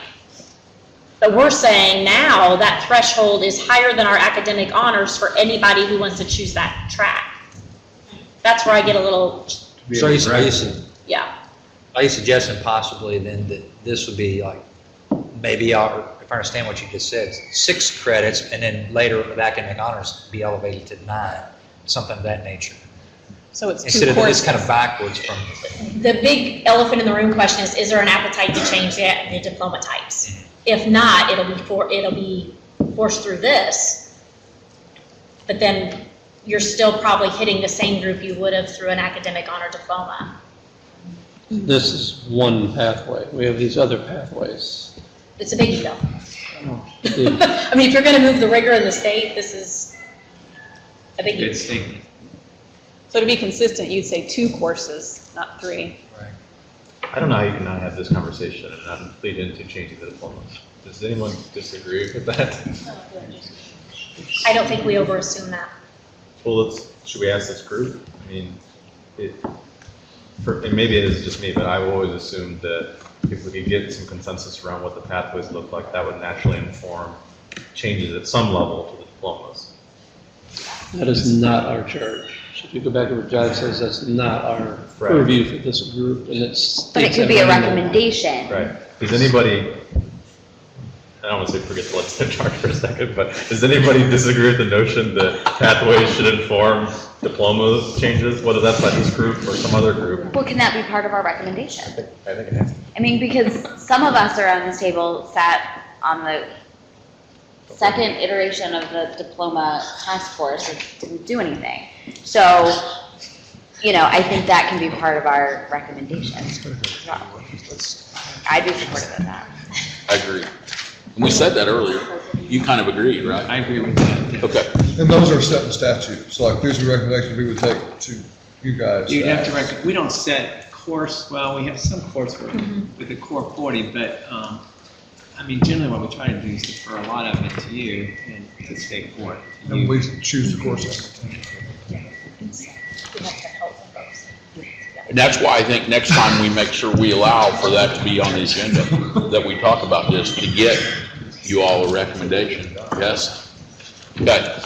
So are we good with the language there now? Where did we leave that? So we left it at 3 courses. 9 AP IB dual enrollment credit hours with at least 6 transferable credits. No courses. Okay. I thought you were going to say with a B or, C or higher.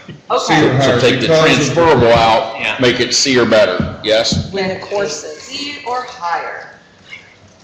Can you read it again? I can read it again. What's that? We're not taking questions. Don't tell me. 9 AP IB dual enrollment credit hours with a C or higher. It should be 3 courses with a C or better. We just focus in on that. Well, then If it's 3 credits. If it's 3 courses, not across the state, courses have different credit hours. It's okay. So how would that be standard?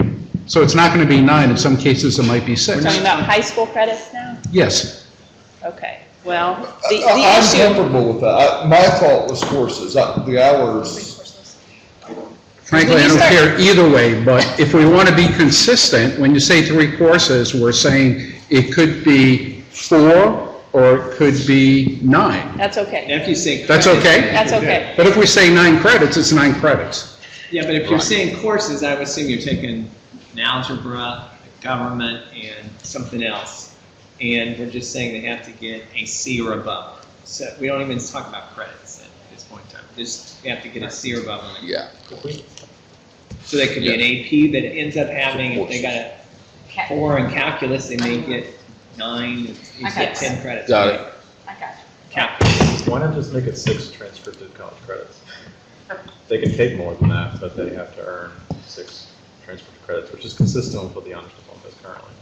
They don't have to earn credits. And that's 3. That's what it says. It says. Well, that's dual credit. That's dual credit, not AP and IB. So 3.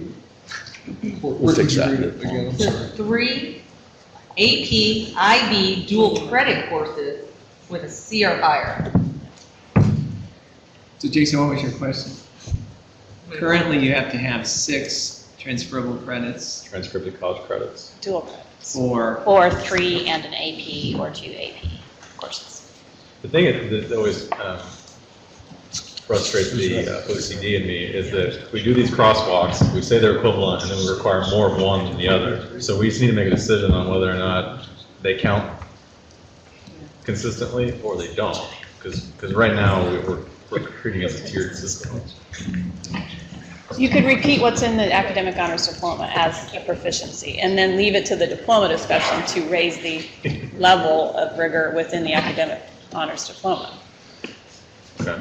So the choices are 4 credits in 2 or more AP courses, and take the exams. It's very specific. Right.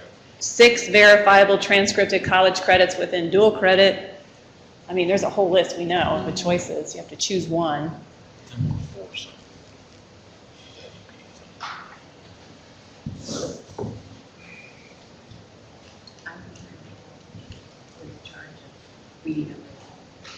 Can I ask you a question about AP? Do all kids take AP as seniors? No, they can So take you it. have 5 kids taking it as juniors? You can take some as juniors. Yeah. So you could technically, the argument that it's holding up the diploma.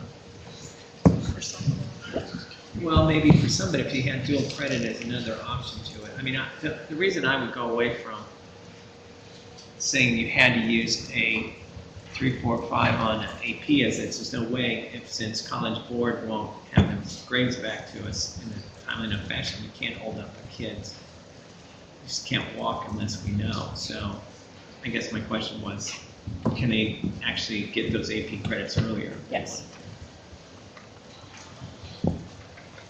I hate to say it, but one of the things that we are going to continue to struggle with is dual credit with HLC coming down with the new requirement. It's going to become a more and more difficult thing for the state to offer.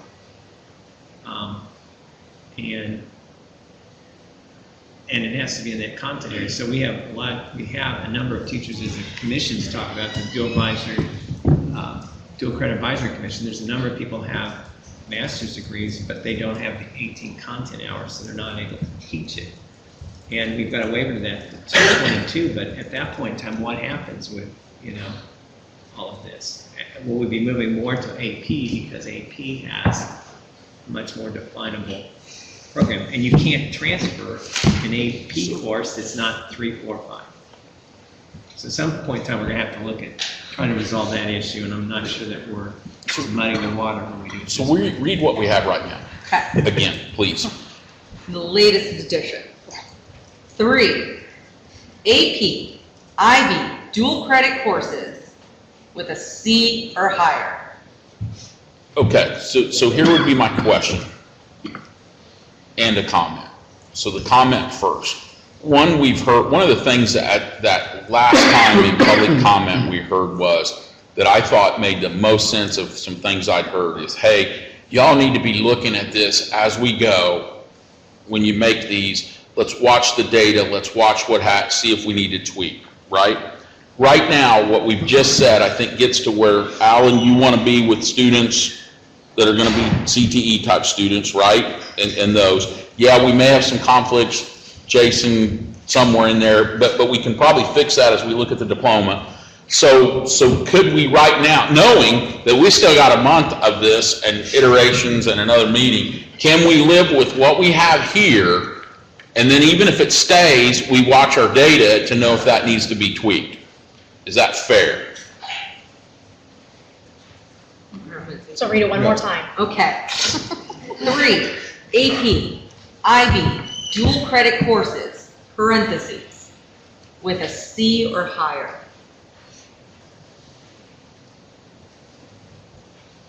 Everybody good? I'm seeing head nodding, going once, going twice. Okay, that's locked in. Locking it in. Now let's finish it. And again, when I say locked in, I want to say this. This is an iteration, folks. Okay? Can I ask one more? BJ, ask away. Well, if we are talking AP and this is something that is that something we're going to pay for, is my question. Say that again. If we're saying AP is the option here, is that something that the state has to pay for, is my question. Well, right now, we're So looking it's at a money, no. so that. So the test, okay, Yeah. so no.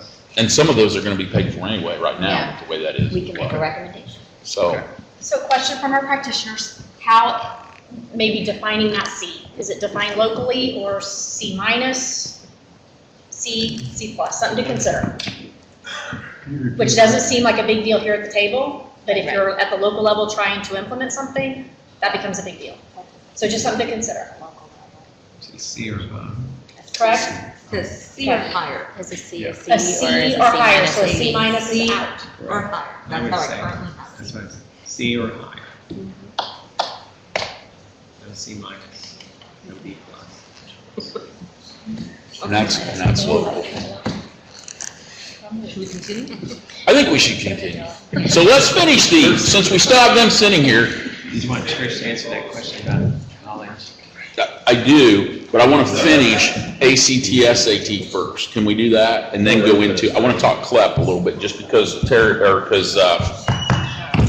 Chris had brought that up in one of his emails in a discussion. So ACT, SAT, where do you guys want to land on that? I think what I heard was college-ready benchmarks with an S. Yeah.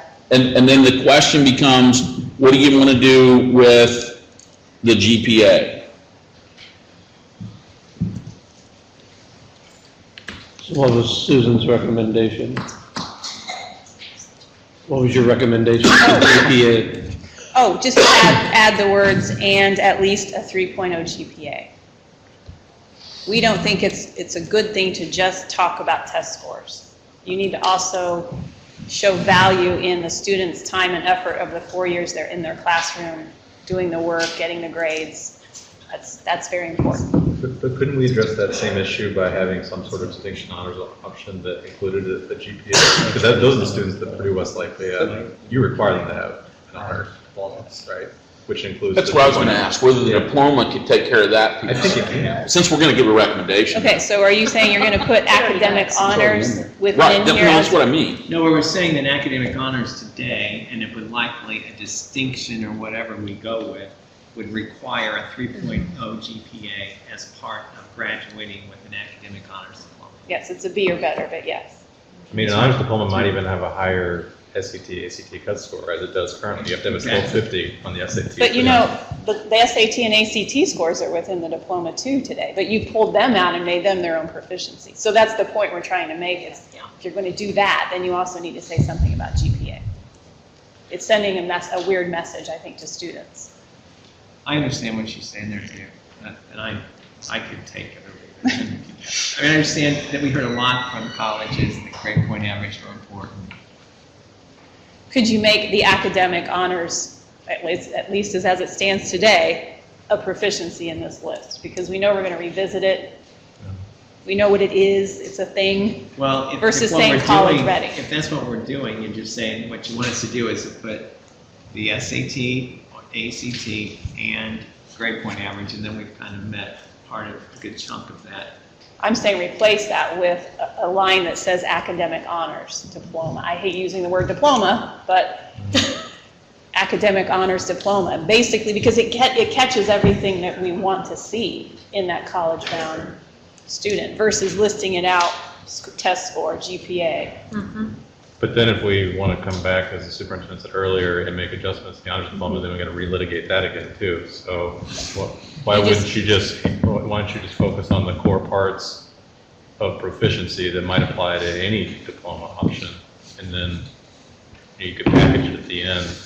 Because I mean, we also can't pretend like there's one college pathway, right? There's what flagship research institutions are required. There's what are comprehensive. There's our community college. So I feel like we're kind of going down a rabbit hole here. Okay, to address that then, Jason, and you could go back to actually have the composite scores versus college ready, and then a line that says GPA of 3.0 or above. So you'd have three basic choices. You'd have a general kind of ACT, SAT score, a more academic, whatever we called it in the first draft, distinction score, and then the GPA. So three different choices to get to the diploma. And the scores would need to be 22 and 1100 and 26 and 1250. So you're setting several thresholds for those. Right, it would be three different pathways. And these are But they're thresholds of scores. Right. Instead of saying college ready. Is this new job for you? We could go back to the original version of the draft that you sent last week. Did we find the number of those students on the SAT? Did you tell that to me, please? If you told me, I apologize, I missed it. Okay, good. I didn't miss it. So based on the 2017 SAT annual report, there were 45,622 Indiana students that took the SAT in the graduating class cohort. Of those students, 49% met both benchmarks, met both the evidence-based and the reading and writing and math benchmark.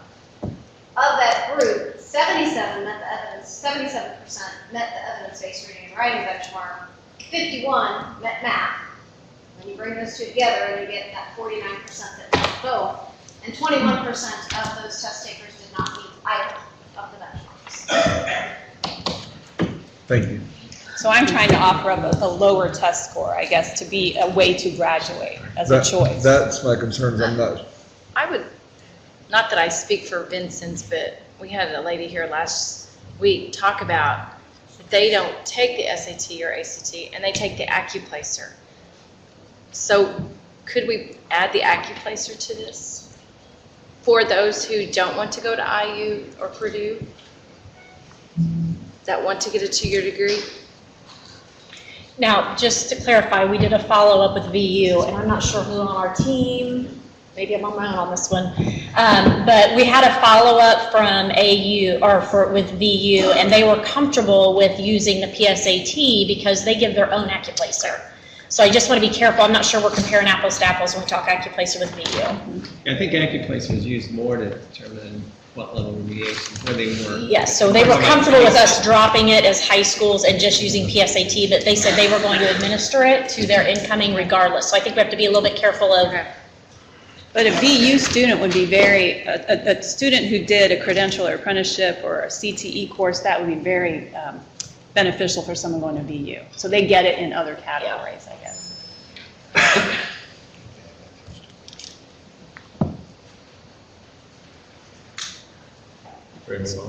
What's the pleasure? We're just gonna leave it the way it is? That's a high bar. With that? I mean, college-ready scores. To Tricia's point, I mean, the percentages of passage.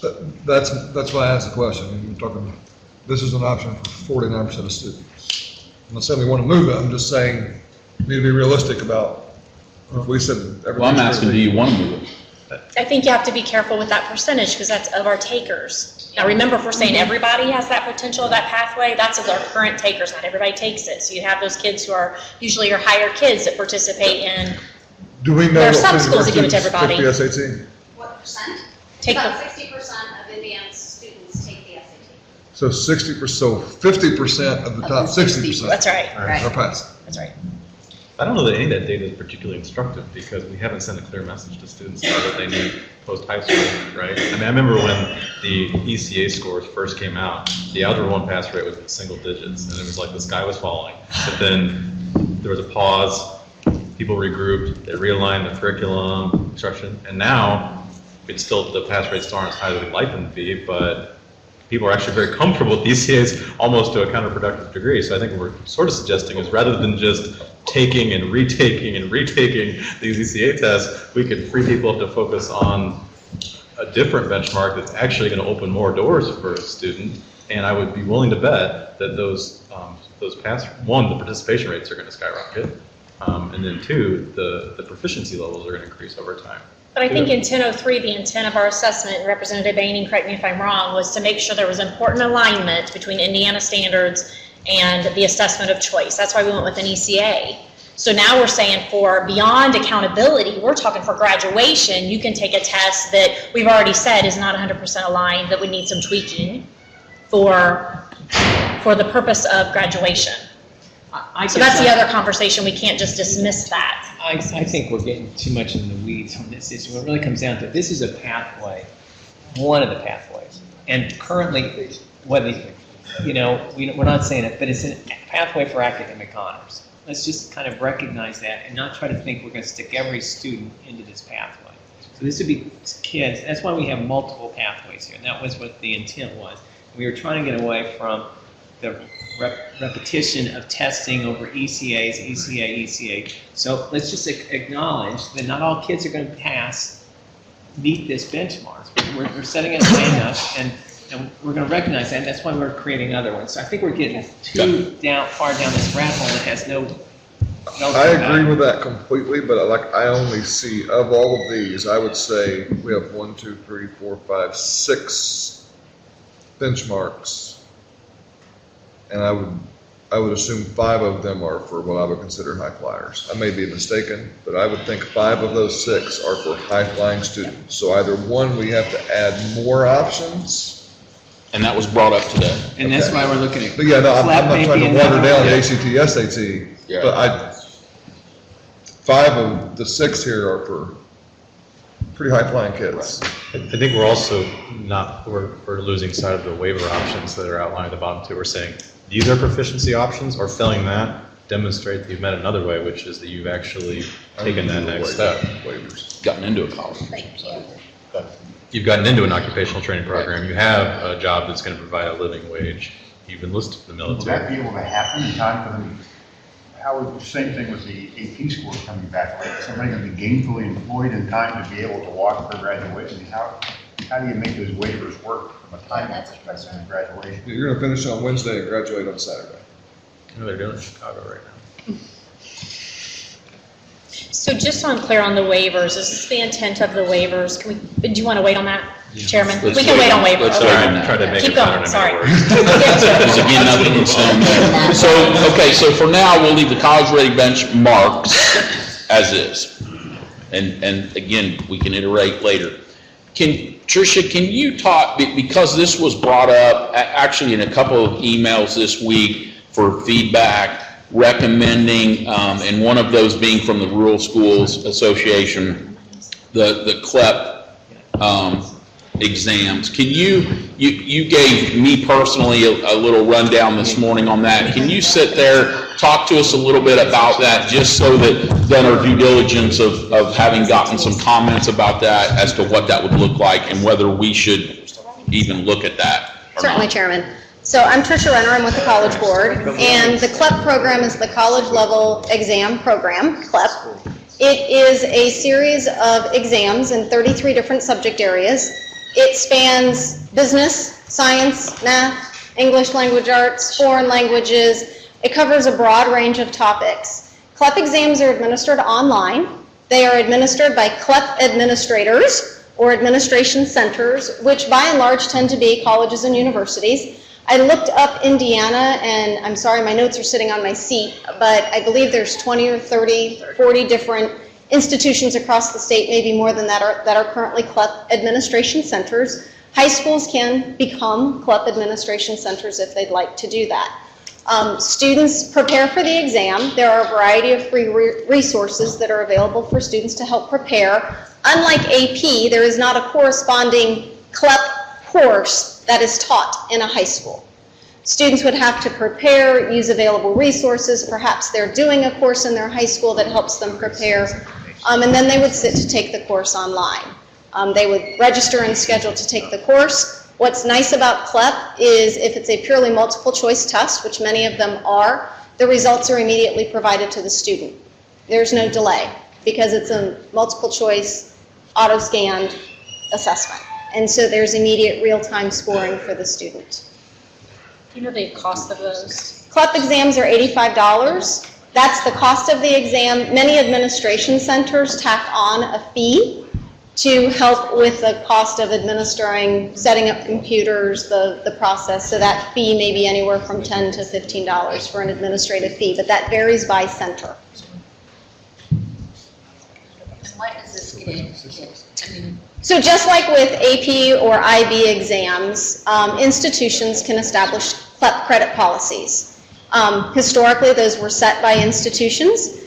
There are over 25, 26 states that currently have statewide CLEP policies. And when they do that, then the state establishes a score that CLEP is granted credit for in a similar fashion to AP and IB. Trish, can you, I know we had a CLEP bill several years ago. Can you tell us what our policy, I think it was my bill actually, but I don't remember. So currently, Ivy Tech does have an Ivy Tech CLEP credit policy for the entire Ivy Tech system. The statewide credit policy for the state of Indiana is still in progress. Meaning that? Meaning it has not been completed yet. By whom? CAG. Oh, sorry, no, Jason. Thank you, that's helpful. Don't tell me. Academic affairs division that is at the table right now. But yes, there is policy on the books here in Indiana to establish a statewide CLEP Two or policy. 3 years ago, so I remember, I knew. Yeah, and another important feature of CLEP, which is not germane to this particular conversation, but many individuals who have completed military service, they do take CLEP exams as part of their military education experience, and that is one reason why a lot of states have moved to having standardized statewide CLEP policies, is to benefit military veterans who are returning from service and are pursuing degrees. They get that credit for those exams. And that's what I remember about it. Yes. In fact, this is the first time I've heard that we could do it in high school, because I remember it was really focused on returning men and women from the military, and it's based on life experiences and how they've been able, what they've learned in the military and how they can apply for college credits. So I remember that component, but this is the first time I've heard that it can be used. Chris, I know. Legomi. What? Laguna. Okay, I have to learn how to say that name. Had mentioned to me earlier, though, that there are courses, maybe not available through College Board, but apparently a third-party provider that provides. Modern States just launched a new initiative in which they will provide an online CLEP preparation course or CLEP course and one CLEP exam for free to any student that wishes to apply. It's a new initiative. It's through a group called Modern States. I'd be happy to provide information to the panel about the recent announcement that came out for that. Just funny anecdote, my daughter needs one last gen ed, and the two options her faculty member gave her was take this gen ed or CLEP. I said, Sydney, here's how you can prepare and take this CLEP test if you want to do the CLEP test. Mom will pay, it's okay. It's $85 instead of a 3-credit-hour class at her institution. So what universities in Indiana accept that? CLEP? I'd have to go through and look at the current CLEP policies for each institution, and I just didn't have time to pull those all up.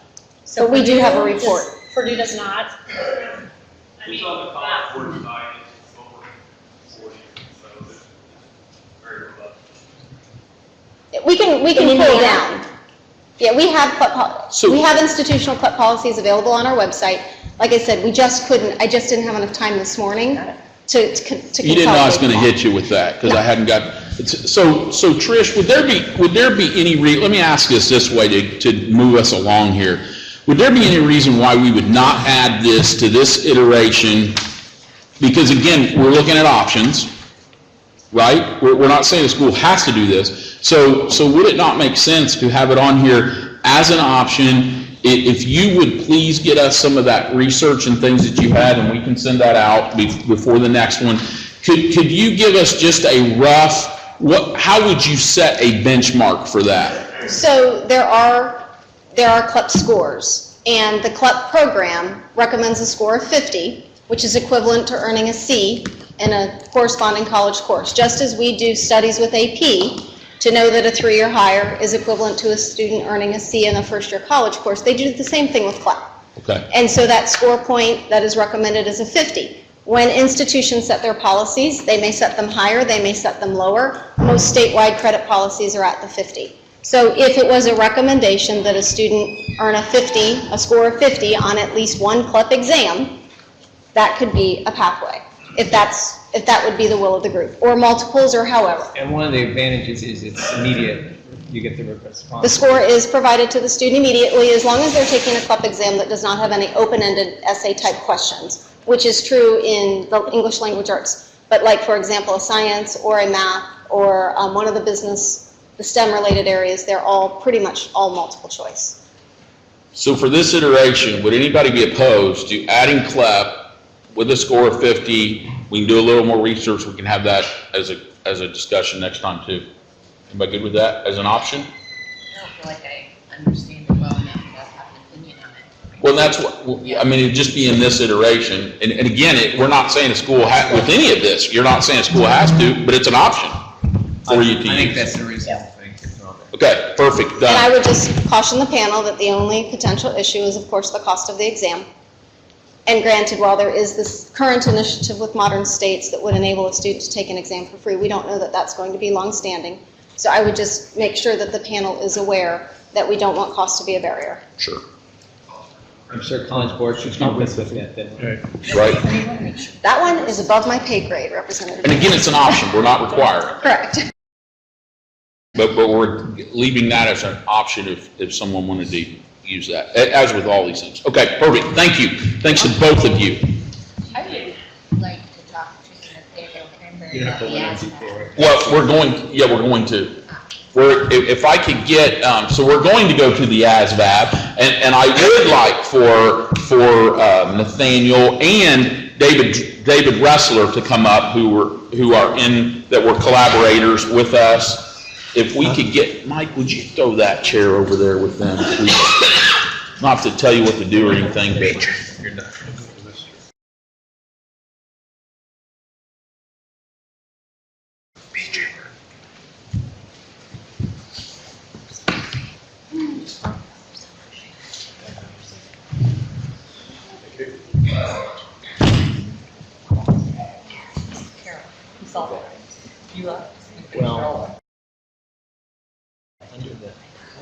So here's how I would frame this, because you brought some things up in your public comment today. We've had some conversations around this as to how, if this is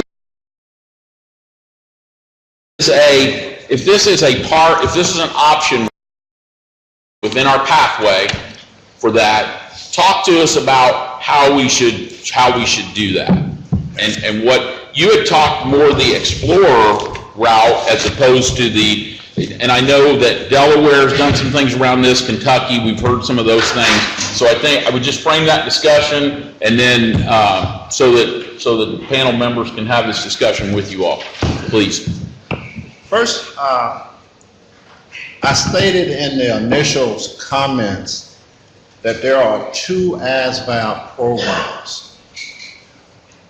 ASVAB 1, that acronym, Armed Services Vocational Aptitude Battery,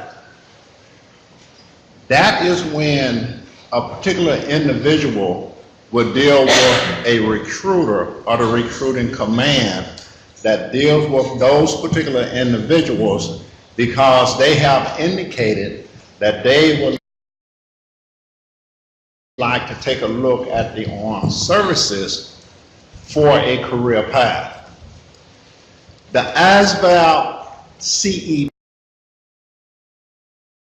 program in the high school, we do not necessarily test for military purposes, although we give an AFQT score, because in the high school, it's about career exploration.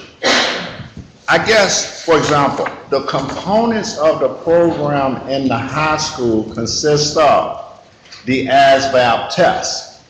The ASVAB test is still one of the nation's leading aptitude batteries. Our government used that particular test as one of the means to determine if a person even qualifies for the armed services. What many people do not realize, for example, when it comes to the armed services, I heard the term rigor used.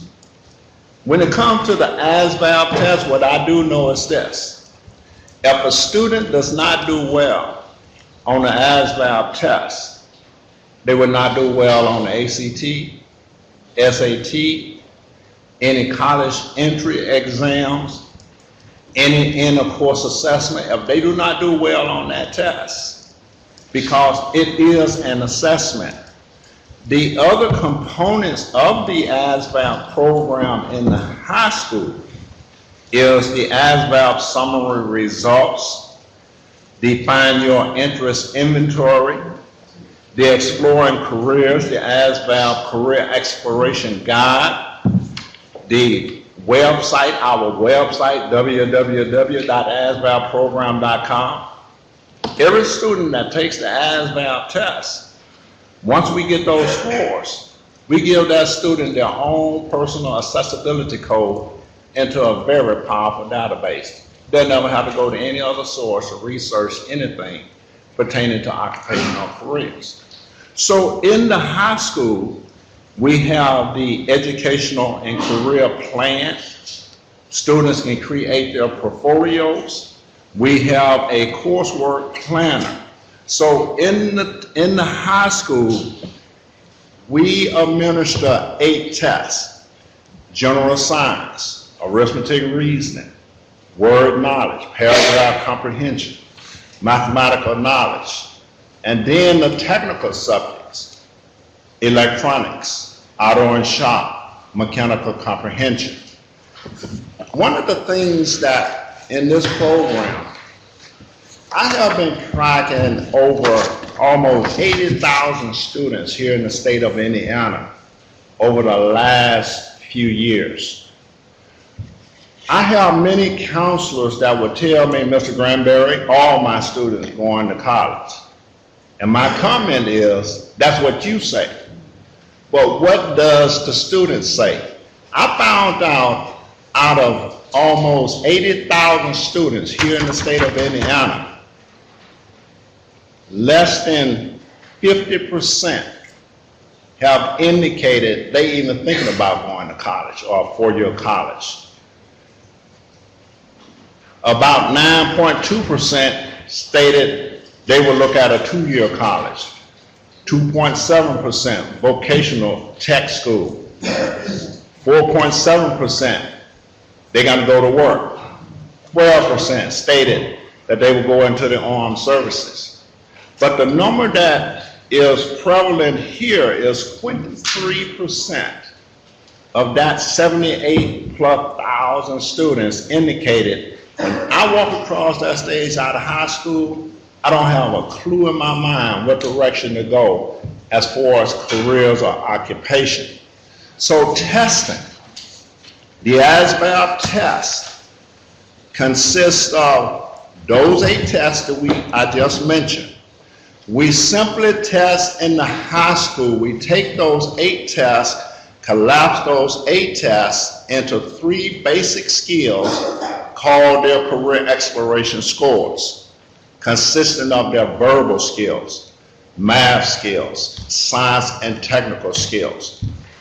Those career exploration scores are connected to the career exploration process, because our whole focus is when that student walks across the stage out of high school, how can we give them a tool to assess and to help them to identify a future occupation, identify what skills are necessary to be successful in those occupations, identify where they're at right now, and then we give them a tool to put a role plan in place to get them there.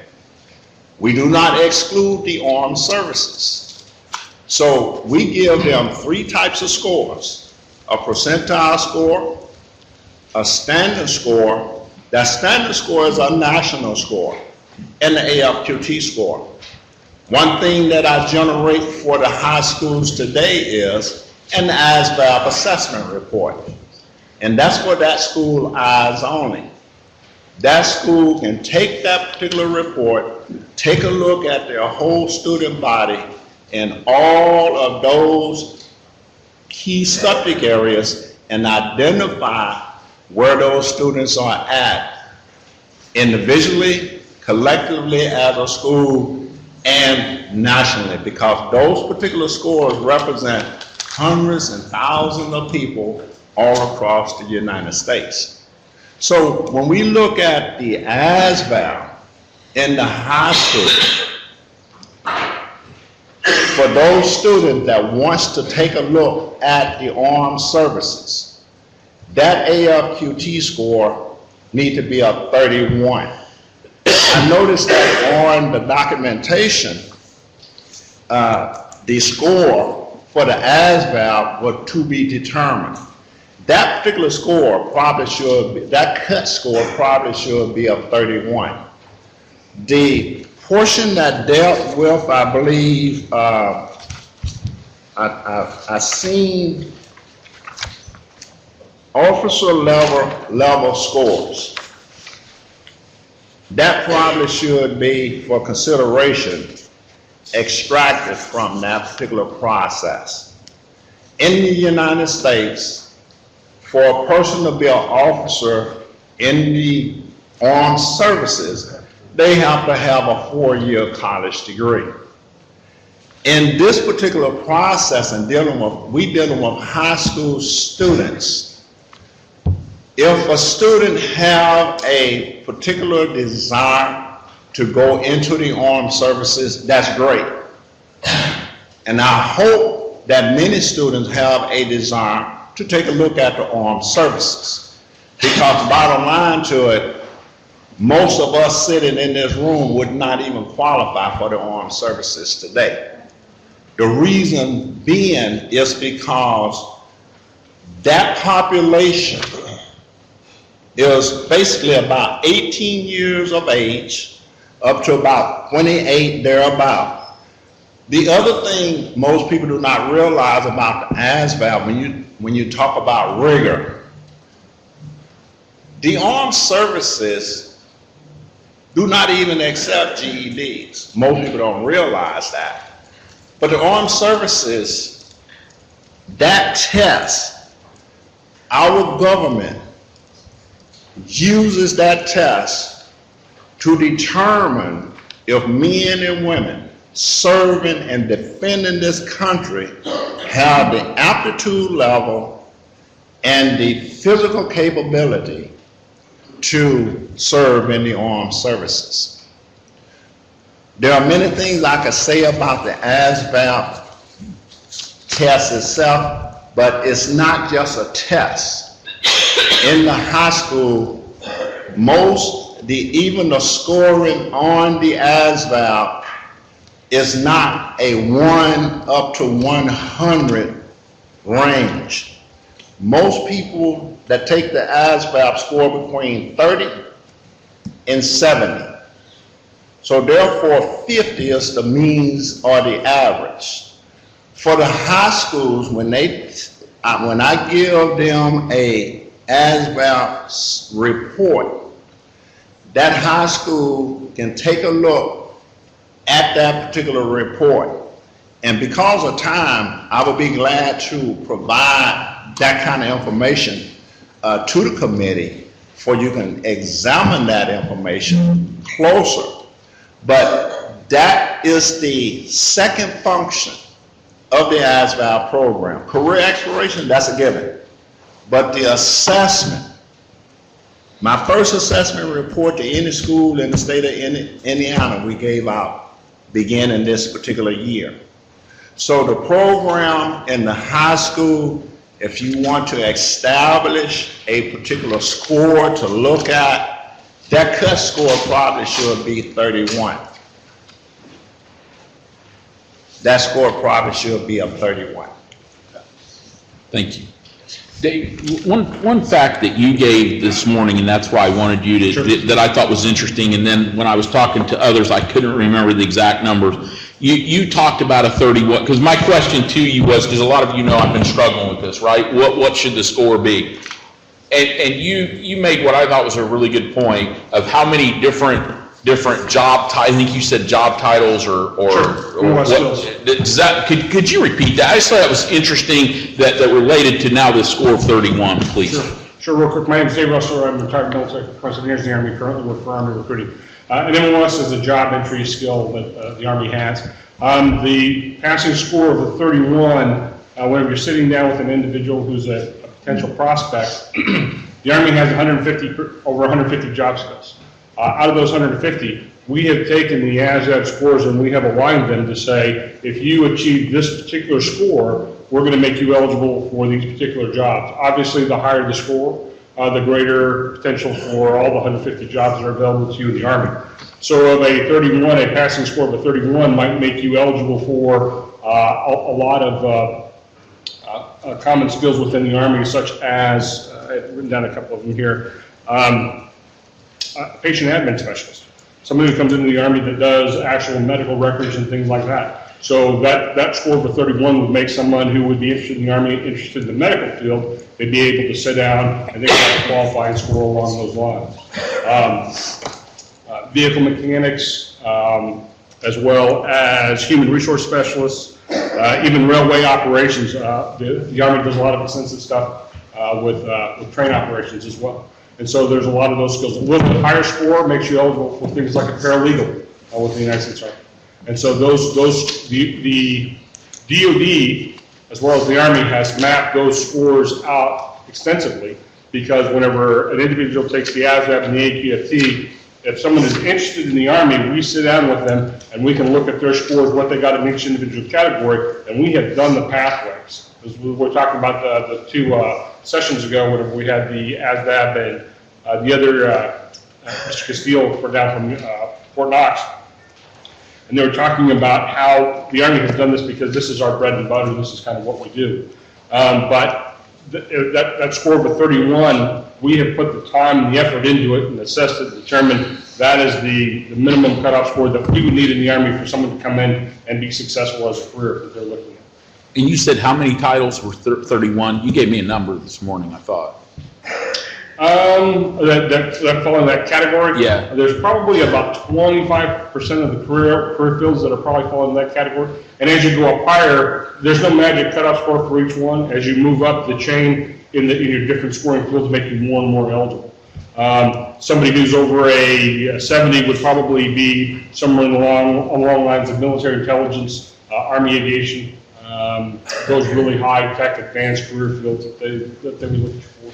But somebody who's just coming to the Army to do some of the basic stuff, supply management, automotive maintenance, basic medical entry field and things like that, you might look at some of the in the 30 to 40 range scores for that. It just depends on what job you're specifically looking at.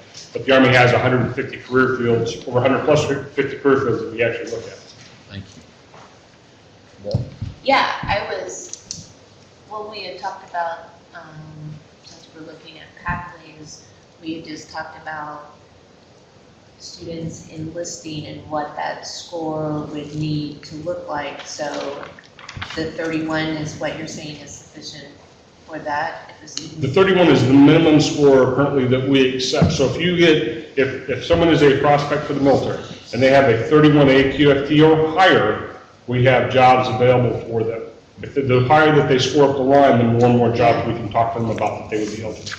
So I mean, potentially then for informing if we're ultimately going to have a diploma type, there are scores on the ASVAB that would be comparable to a high SAP or for like years ago, the Army stopped doing this, or DoD stopped doing this in 2006, I think was the last time. But they used to have a concordance table where it said if you scored this on the ASVAB, it relates to a score comparable to this on the ACT. And I think one of the reasons why they broke away from it is because they really kind of wanted to be their own animal, stand alone and say, we don't really need to say that we're equal to this. We are what we are. We're the ASVAB, and we don't need to go down that path anymore. But I actually sent you a copy of that just recently. But the Army is breaking away from that, but there was analysis that was done years ago, 2006, 2007, I think was the last time that they looked at it, where they correlated the SAT and ACT scores to ASVAB scores. If you were to take the ASVAB and score this, and then turn right around and take the ACT, you'd probably score somewhere in this area. I'd be interested. One other point about that AFQT score. One of the reasons that we say 31 probably should be that cut score is because the AFQT score is derived from general science, arithmetic and reasoning, word knowledge, paragraph comprehension, mathematic knowledge. Those are the tests that forms that AFQT score. And so when we look at a 31, what the government is simply saying is that when you think about the armed services, if you're focusing on the armed services today, as you know, is highly technical. The technology of today's armed services is tremendous. No one is just going to give that young man or woman a weapon and go and tell them to go out there and see if you can hit something. No.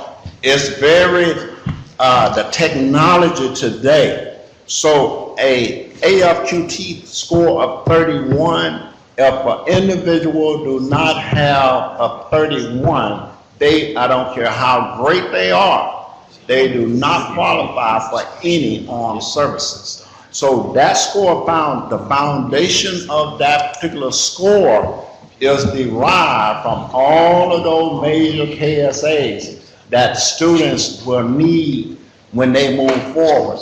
That's why we take those 8 tests, collapse those 8 tests into those 3 scores called the career exploration scores.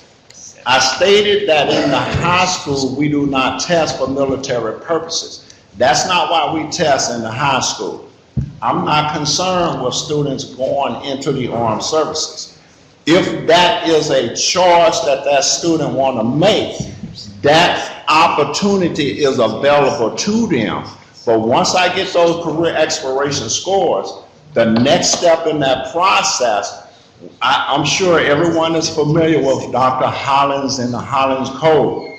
We introduce the students to the whole ball of wax of that particular process. We walk them through the interest inventory. The interest inventory based upon 6 broad categories. All jobs, occupational careers falls up under those 6 basic categories: realistic, investigative, artistic, social, enterprise, and conventional. And so through the interest inventory, the student identifies those top 3 categories, which contains those types of jobs or occupations that they will probably get the greatest satisfaction out of working. Once they have those top 3 codes, we have over 1,000 occupations in that database associated to those 6 broad categories. And now the next step is we show the student they can go into that database. We give them their own personal accessibility code. They go in there, and soon as they identify occupation, I want to be an airline pilot, then it let them know, if you want to be an airline pilot, then this skill is very important for you to be an airline pilot. So that is where we want the students is at. Help them to identify a future occupation, working with the Department of Labor and the professionals in those occupations. They have assigned a skills rating to almost every job out there, whether they jump up on stage and do a tap dance or what. There's a skill important rating. And so the student can use that information, identify future occupation, skills, assess where they're at now, and we help them create a pathway to get them there. One thing I'd like to add real quick is, before I did this job, I was a JRTC instructor for 6 years at Arsenal Tech and at Thomas Carr House. And I had students over the years that were honor roll students that took the ASVAB and didn't pass it. Okay, because they went in there thinking, oh, it's just an Army test, and it's not. There's a lot of rigor that goes into it. They had to go back and take it a second, and one even had to take it a 3rd time, and she was in the top chunk of the school as far as the academics and things like that. So there is that challenge to them. There is a misconception about what the test is. What you guys did to consider that. The other thing too, I just want to raise here, and this was on the backside, trying to tie the ASVAB to an enlistment.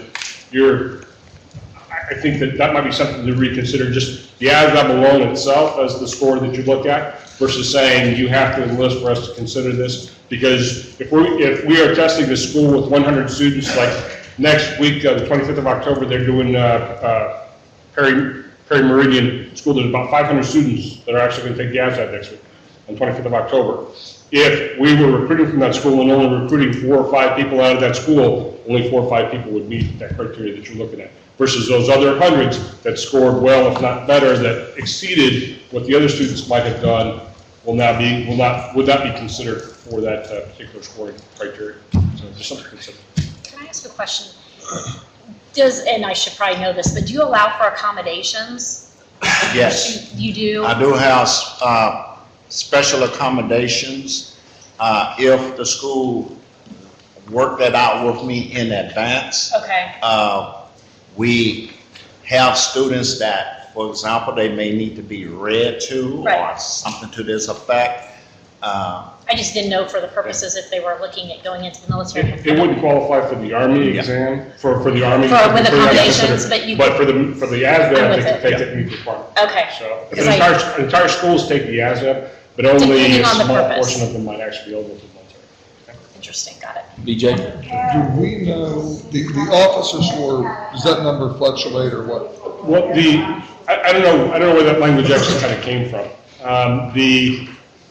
When you take the ASVAB, a passing score of the ASVAB means that you're eligible. To become an officer in the United States Army, you just have to have a 4-year college degree. You go to OCS and you have a 4-year college degree as well. I don't know if there's any magical score that's out there that says, I haven't heard that before. I'm going to go back and do my own little research. So if we put 31 as the score, that would eliminate the need for the enlistment because you are eligible to enlist if we put that score at 31 as opposed to. Anybody else a question? I have one last question then, because now you've given me a thought. So tell me I'm stupid here or the rest. So when we go down looking discussion on the diploma, right? And if we had an honors, for example, would there be an opportunity in an honors to say, and I think I was hearing differently now when you say you're not sure about that score being, could we have a piece of the honors be that you've scored whatever, we were just looking at the crosswalks as to what that looks like, whether that's a 50, a 75, or whatever. I'm thinking Delaware and Kentucky was what they did. Is that anything we should even consider, or just make it a 31 in this pathway and be done? Does that make sense to everybody when I say that? Because we were looking at the honors as being, because if we really want to, and where I'm being sensitive to is all the discussion about, you know what, a child that goes into the military should be looked at exactly the same as a child that goes to my beloved Purdue, right? So therefore, why would we not honor, Susan, why would we not honor that child that's done really well on that? How does that grab you when I say that, or anyone else for that matter? I do have some schools that actually recognize their students. For example, like one of the state programs that come to my mind, Hoosier Youth Challenge Academy. They honors students and recognize students that scores the highest on the ASVAB test. They look at those particular scores. Many schools do different things as far as the tests and the test scores. When I give a school an assessment report, and if you want one of these, I will provide those. But this particular assessment report is a by name, by school kind of report for that particular school. Some schools take and go through there and identify some of their top scores. Students that earn the top scores, and many times they use that AFQT score to determine that. They do that. But schools can use that to recognize their students any kind of way that they want to. As a parent, I was just curious. I wanted to say, it seems as though that is almost like a roadmap regardless of what career that they're going to give you some kind of indication Exactly. of where that they will be when they start. It's one of those things that, as you look at it just from my perspective, it's always great to honor somebody who's made that particular pathway and choice. And it's one of those things of whenever I used to tell my cadets all the time, I go, whenever you're walking through the airport in uniform, people step out of their way to thank you for the service. That's their way of Americans saying thank you for what it is that you do. No one comes up to a guy in a suit in the airport and says thank you for being a lawyer, thank you for being this, or thank you for doing that. But the Americans have a sense of pride in their folks in uniform, and those that particularly choose that pathway. If there is the ASVAB plus, if you do these other things as well, we look at this as a potential honors as well. If you meet this additional criteria, that's one more way of getting somebody who's chosen to make self-sacrifice as far as the life that they chose to be in the military and things like that, and to serve the nation. That's a good way of getting them off to that start of saying thank you for making that choice when others haven't. Okay. Thank you very much. And my last comment is on PSAT day. I was scheduled to test over 4,000 students. I provided schools over 90 test administrators, over 90 proctors for those tests. And that school did not have to pay not one red cent to make that happen. That's the ASVAB Career Exploration Program in high schools. Thank you very much for that. Oh, BJ? Going back to your question, when you talk about, and I agree completely, if we're going to recognize them equally, you're talking for, right? Not in addition to. Right, You're talking right. for an honors diploma, if we're going to do those badges, it's not in addition to. Just kind of putting that putting a pin in it for when we have that discussion. Recognizing it equally with this score on the SAT. Yeah. Right. Right. Okay. Right. So ASVAB a part of this pathway, yes? Yes. What do y'all want to do on score? I would probably leave the 31, but that's not. 31, I'm seeing heads nod. 31 it is. Now let's, we're going to mush on. We're going to go to a 1. So if you have a problem, you know, certainly do. While we're there, do we want to scratch out that enlistment? Yes, yes, we want to scratch out enlistment, and the officer level score comes out as well. It would be, what's the correct terminology there? We would not want to put a score. We would want to put the David, what's the correct terminology if we don't put 31 in case that changes? Eligible for enlistment. You're talking about the score itself? Yes, what do you call that 30, what would 31 be called right now? Military entrance score, or if you use the armed forces qualification. Okay. Minimum score. Okay, got it. Just wanted to make sure we had that. Byron, do those change frequently? What's that? Do we want to put that 31 on there, or put what? We want to put that because we've tried to not put scores in case they shift, so we don't have to Minimum AF. Minimal AFQT. AFQT score. Minimum qualifiers. Yeah, AFQT would be it. And whatever that minimum score is every year. Yeah. That will be the language. Is that good, everybody? Again, this is iteration if we find we don't like something. Okay, industry recognized credential or apprenticeship. Is that good enough language? Do we? Industry recognized credential or certifications, I think, is appropriate, but I'm not certain what apprenticeship would mean, and having that tied officially to the credential. So I'd like to maybe have a conversation about that. Yeah. Apprenticeship could be a federal, I think of a formalized federal apprenticeship, but then there's state apprenticeship, there's a local individual business can have their own apprenticeship, so it's all inclusive. So you would so first thing you would do is separate that to its own bullet point. Yeah, I want to answer that, but I'm going to probably delve into another conversation. I would suggest that be separated. Okay. So the credentials could be clean. Okay. The apprenticeship could roll into an additional pathway option, which could be some type of work-based learning option, which would include an apprenticeship. Wouldn't an apprenticeship fall under the applied learning experience? So would you move that down to applied learning then?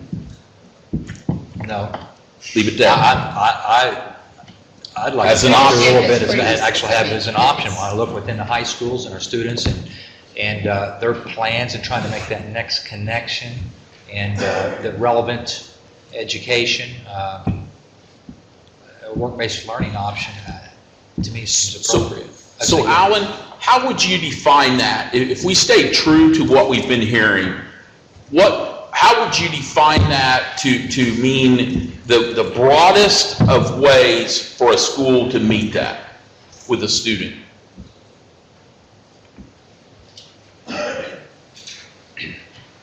As an option, as a pathway option? Yeah. I think the work-based learning experience would have to be part of the educational program, not an after-school job, not a summer job, it's an educational program, whether, again, we say it's tied to an actual approved apprenticeship program or some type of CTE program, but a specific experience that's happening within the educational world and monitored within the educational, the curriculum of the student. So how would you word that? Because I'm going to guess this is going to have a parentheses after it. Like number of hours, is that what do you mean by? So right now I have apprenticeship, parentheses, as defined as part of an educational program and tied to an approved program? Well, Yeah, last meeting, I believe we talked about, they're all not created the same from rigor and so forth. And I thought there was discussion around, there is a list of approved programs. And because there's no way to control the quality of that. And so at the last meeting, I thought we concluded that there was an approved list of industry recognized credentials. Is that the case? There is. Correct. And if that's the case, I would recommend including that. Would that be a good thing or a bad thing? Well, I hope I didn't say anything that would contradict what you just said. I think the credentials should remain an option, a standalone option. Sure. So adding a bullet point. Credentials would be that way. I didn't specify that, that's my fault. And we also talked, I mean, this, when you get down to local control, there's also a process for a local school to say, this is a valued credential in our area. There's a process by which to get that approved. Which was our marine example that we used. So my question is, should we at the state level have some kind of authority to grant recognition to those who earn at a certain level? Credentials? Credentials. Yes, and I think there is that ability for us to do that currently. There's a list, and then you can add to that list through an application process. So would it be appropriate to have state-approved, industry-recognized credential? I believe so, and yes, I mean, I feel strongly about that, but I think it should be a standalone option. Right. So we're talking about an additional bullet point, just so I understand. This is a new. Well, this one would, what I thought we did, sorry, that's my bad for not having clarified that, was take apprenticeship out of the bullet point with industry recognized credential, made it its own bullet point. Okay, just thinking. Yeah, so really the addition was apprenticeship, we didn't take anything away. Okay. But now you're saying add to the language of industry recognized credential that it would be a state approved. State approved, correct. And it's a quality issue, and you're the experts. I'm just recommending that wouldn't you want that authority to be sure that all of them have some kind of I think there would be some kind of regulatory. It already is state, I mean. If it already is, then we can add it. Yeah, I think that that's probably redundant to say state approved because they only get on the approved list going through a process. But you could say state board approved, so that, there could be, a plethora of things out there that you may not think are, well, I'll give you an example, maybe like a Microsoft credential, you may not think we may not think, or the state board may not think that meets the threshold of demonstrating the competencies, and so you may want to have a list that the state board approves and so on. So if I'm sitting at the local level, trying to figure out where does what I want to do fit for my regional community, then I could go to that list. If it's not on the list, we would create a process at the state board level to review that and possibly add them to the list. It's a quality assurance. Right, but I think there's already a process because the Department of Workforce Development is involved in that process, and that's what we were saying. High wage, high wage, right. high demand. Like if a local school feels like they have something that their industry thinks is really important, that process is already in place to get that approved. Right, so I think it's important to communicate clearly. If we don't have that in here, if I'm sitting at the local level, I may miss that and just start to offer these programs without some kind of approval. I don't care where it comes from, state board or your agency, it doesn't matter. I think we need to ensure quality. Part of me likes, sorry, go ahead. So the line item that says, just so I'm clear, industry recognized credentials, we are broadening that up to say state recognized credentials, because industry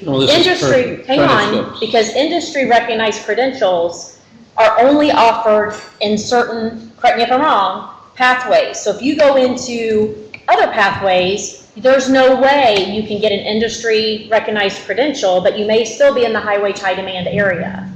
There could be pre-pack, they could be different type of Indiana recognized, they're just not industry recognized. So I just want to make sure, so if I go into a certain pathway that's highway high demand, but there's no industry recognized credentialing in that pathway, I'm out of luck.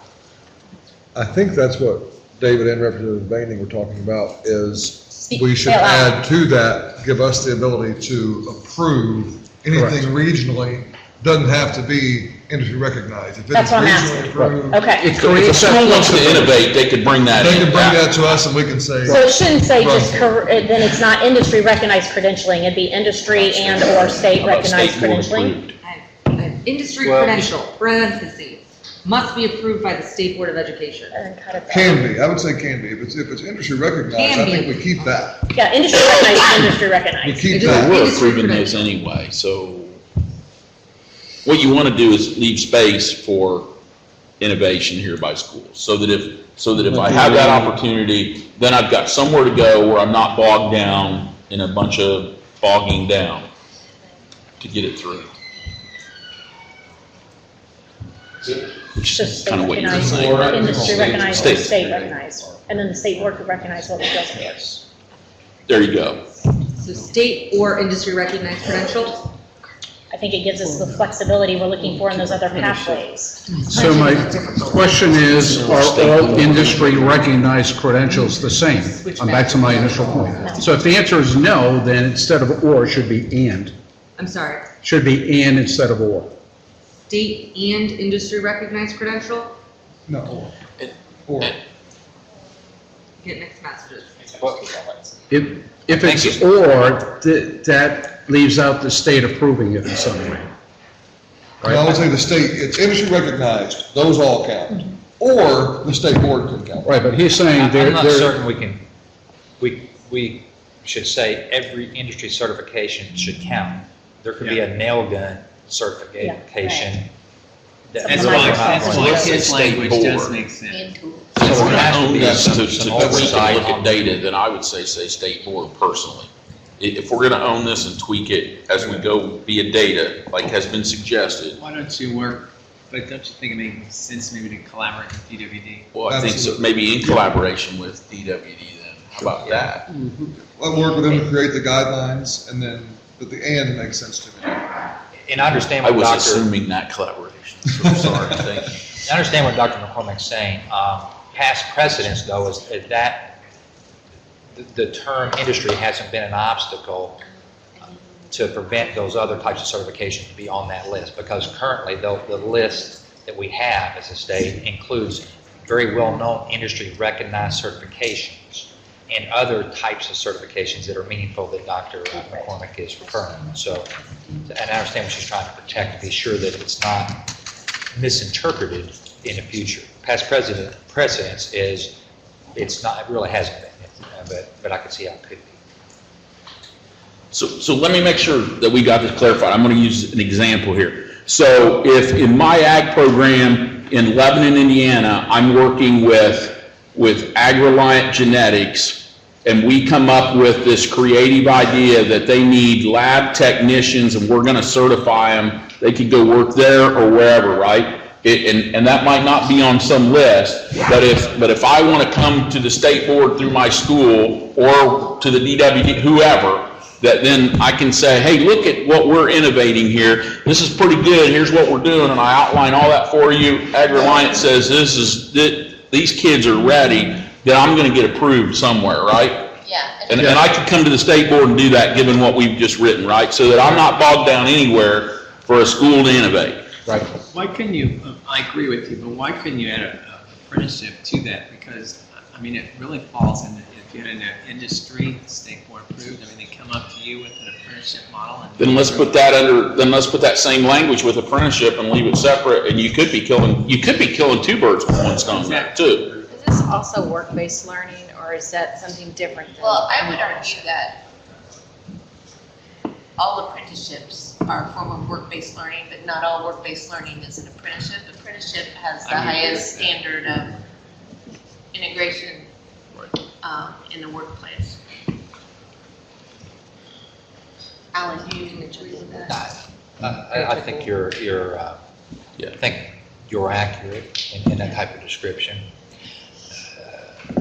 We just have had a lot of conversation over the past several meetings about the value of workplace experiences. Oh, absolutely. And what we're describing now, or talking about now, is not really the same as what we have at the applied learning experiences. or what I Yeah, refer I would to. agree with that, because I think what we were talking, what the message was in the applied learning experience, one of them is service. Well, community service doesn't necessarily, it's not an apprenticeship, you know, I think at one point in time there was 20 hours or something of meaningful. Still there. Is that right? Yeah.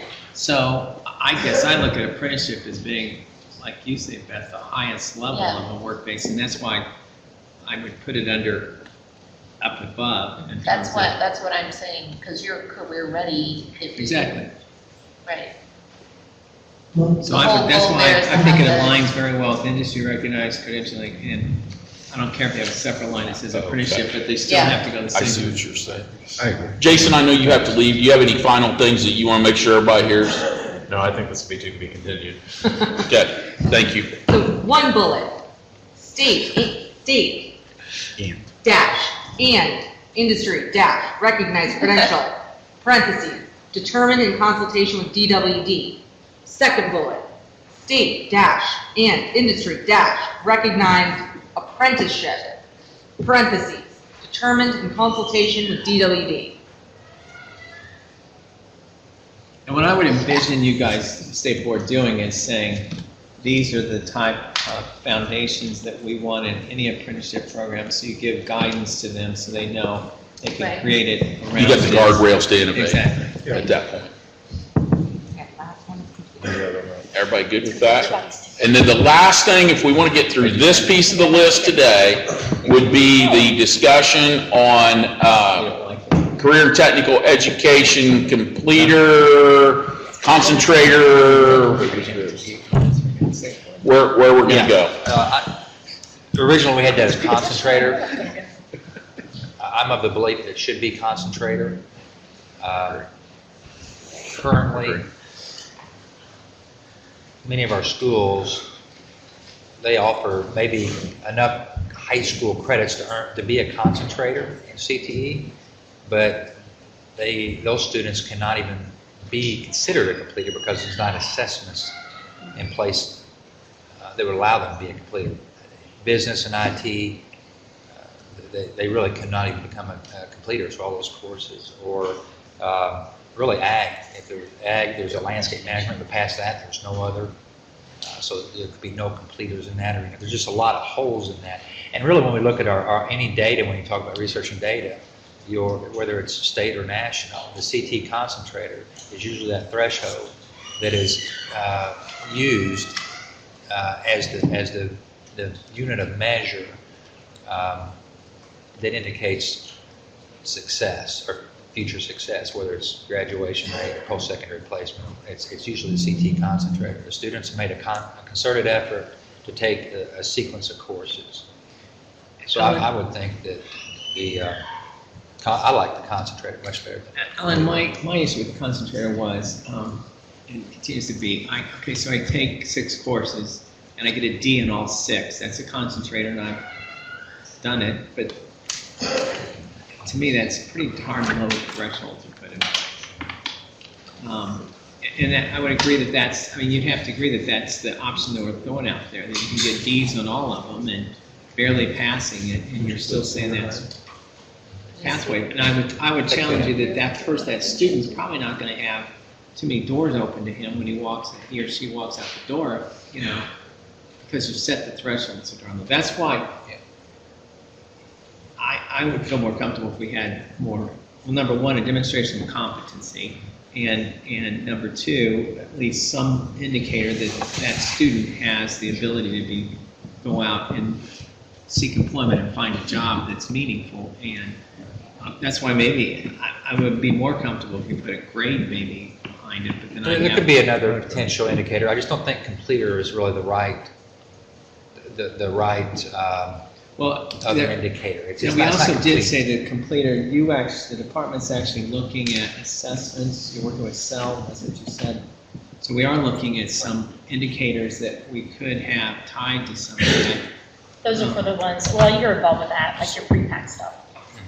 So what if we had the goal of, because I think both sides of this are correct, because right now ag would be thrown out, probably most of those students are going to have even more than the hours. That's the typical way that we would send kids through those programs. what if, and again, if we look at this from the perspective of that we're going to be tweaking, looking at the data as we go through this, right now without having some of those, could we make it concentrated knowing that that's an area we got to watch the data and we got to watch what's going, or put a minimum grade. I'm okay with that too, but have that be a watch area as we add those in. We can look at that, right? Because right now we're just not there. And I would hate to, I do feel like it would limit, a little bias toward the ag education area, but right now you would take out every school that has that as their CTE program. And there's a large percentage of schools that is their CTE program in their school. Maybe not a large percentage, but a percentage of schools that it would be that. I agree there should be some guidelines or some rigor to this, and could maybe the chair or staff could work with some of the experts on creating those guardrails for our next meeting. Sure. And then put some meat on the bones, and then we would take a look at that and probably approve it, given the expertise that we have around the table. Done. Everybody good with that? Everybody good with that? Okay. Then that completes area 2, right, of this framework. We can take up 3. Of course, we'll be taking other comments. What's that? I didn't bring it up, but what did we end up doing with ECAs? We did not discuss it today. So we had looked, do you want to talk about an idea there? Yeah.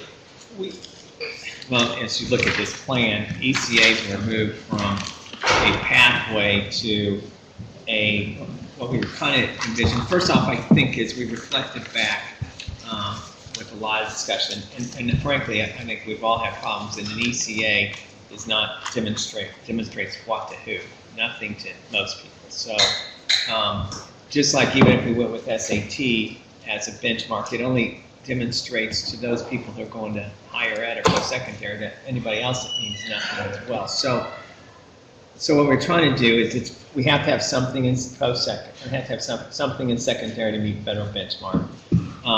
I'm concerned of having a meaningless assessment. So I threw out as to Byron an option is similar to what we did, and actually it was in the 1003 that the department had to create a ECA for social studies that we're recommending be used as a class final. And so so that there is some purpose to it, and so that it demonstrates to everyone that this is a mastery of Algebra 1, Fifth Grade Language Arts, and Biology 1, but it doesn't, and we're not talking, I think we're agnostic at this point in time in terms of accountability. None of this plays into, we're not talking about what happens in accountability, but so there's value to the schools, value to the student. It actually impacts a student because it impacts their final grade. And I guess that's why we kind of threw it out in that direction as opposed to a pathway that most people say, pathway to what?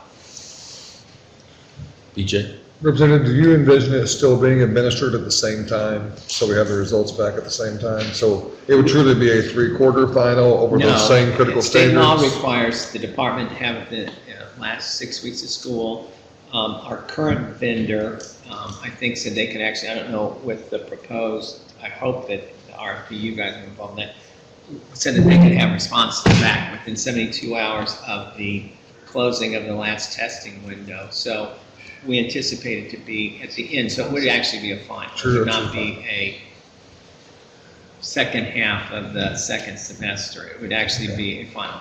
I mean, the goal was to try to, I learned in all of our focus on that was to try to shorten assessment time and shorten duplication of assessment. So this would be an ability to, if you had a rigorous assessment that people could say, hey, this really does show that I mastered Algebra 1. It's going to be part of my grade, so students wouldn't blow it off. It's like, today they look at it, I could care less whether or not I pass. I mean, that's what I hear frequently from the field is it has no impact on students. Well, this has an impact on students' grade. So just something to consider. So we were talking about, remember you have to have the higher level math exam in 9-12. So if I'm a 7th grader taking that and it's now part of my final, I have to take it in 7th grade. So in high school, we will now be giving another test that will be for accountability purposes. So it's something to consider that before we were talking about delay, opportunity to learn delay, that everybody wasn't concerned about but me.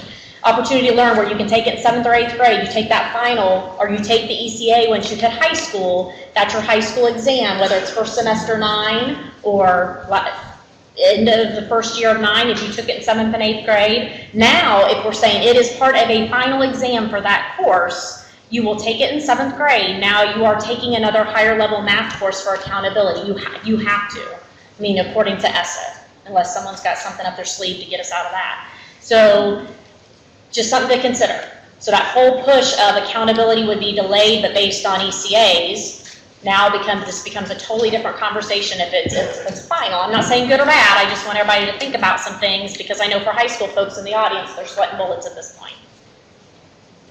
Because that's what, 40% of our kids. I understand, and that's why, you know, the options, I mean, if you look at some other states that are using ECAs, they actually have dealt with that by having, you know, if you took Algebra 1 in 9th grade or 8th grade, you're taking an Algebra 2 ECA.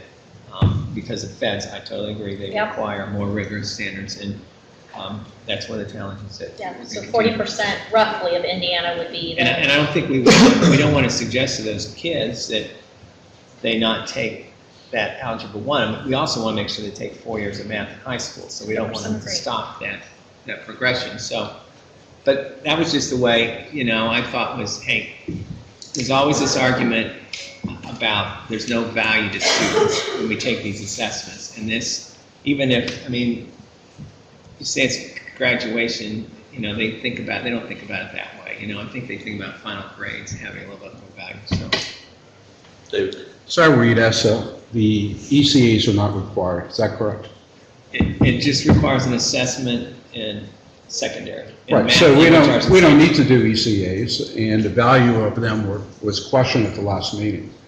And so I'm just throwing assessment of something. Correct. But it doesn't have to be ECAs, it could be something ECAs are required right now. In 1003. In state law, in Indiana law. But it's not required by ESSA. I keep ESSA requires an assessment. Correct. So one of the assessments we could also do is the SAT, but you can't do SAT without doing augmentation, so it wasn't like you're just pulling SAT out.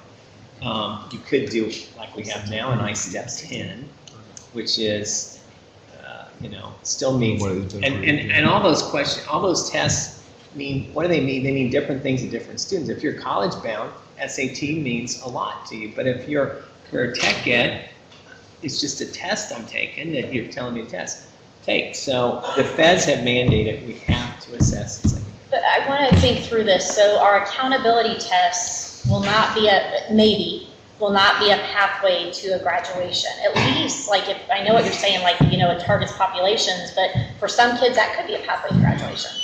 The ECA is not a pathway to graduation for anyone, according to this plan. Correct. Because the challenge is, if you add it as an option, you have to take. As I understand it, then you got to keep retesting, and that's where and that's what we want to get. The General Assembly definitely wanted to get away from, and that's what this whole panel has said. We don't want this concept. If it's the pathway that they look at it, they have to offer retest, and you want to have time for them to do CTE concentrator or do other things, and.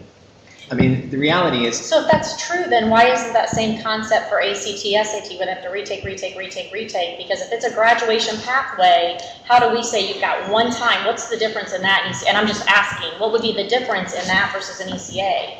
If we're saying one time take, what matters if it's an ECA or an SAT or ACT? Can you speak to, you were just saying that we were told we can't retest. Is we saying blanketly? I know someone in the back told me that there was a question of, you could, you know, they'll take it once, they don't ever retest, and we were told, no, that's, I don't know who, that's not possible. You said it was state law, and I said that's one thing we could change if we wanted to. It's in state law? I think that's what your attorney said, is that right? Correct. Board attorney said, I didn't know said there's also federal precedent, though, around due process. Since the test would be tied to a diploma, which is a property right, and I'm not a lawyer. I'm just well, I'm just playing one right now. But I got the blazer so why not? But if you do have a test tied to a diploma, you have to offer retest because of due process, and that's federal. Tied to graduation. To a graduation diploma. Dr. So how do you do Corning's point of, ACT? Yeah. right, now how do you do that with ACT, SAT? I think it's You still offer the You still offer the retest. Then who pays for that? 'Cause Well, they- ACT, I mean, SAT will pay for 2 of them if you're free. If you're on free and reduced. But that's only 2, and what if you need to take it more than twice to hit the benchmark? Self-pay. Self-pay after that, That's it. Yeah. For graduation? for any purpose.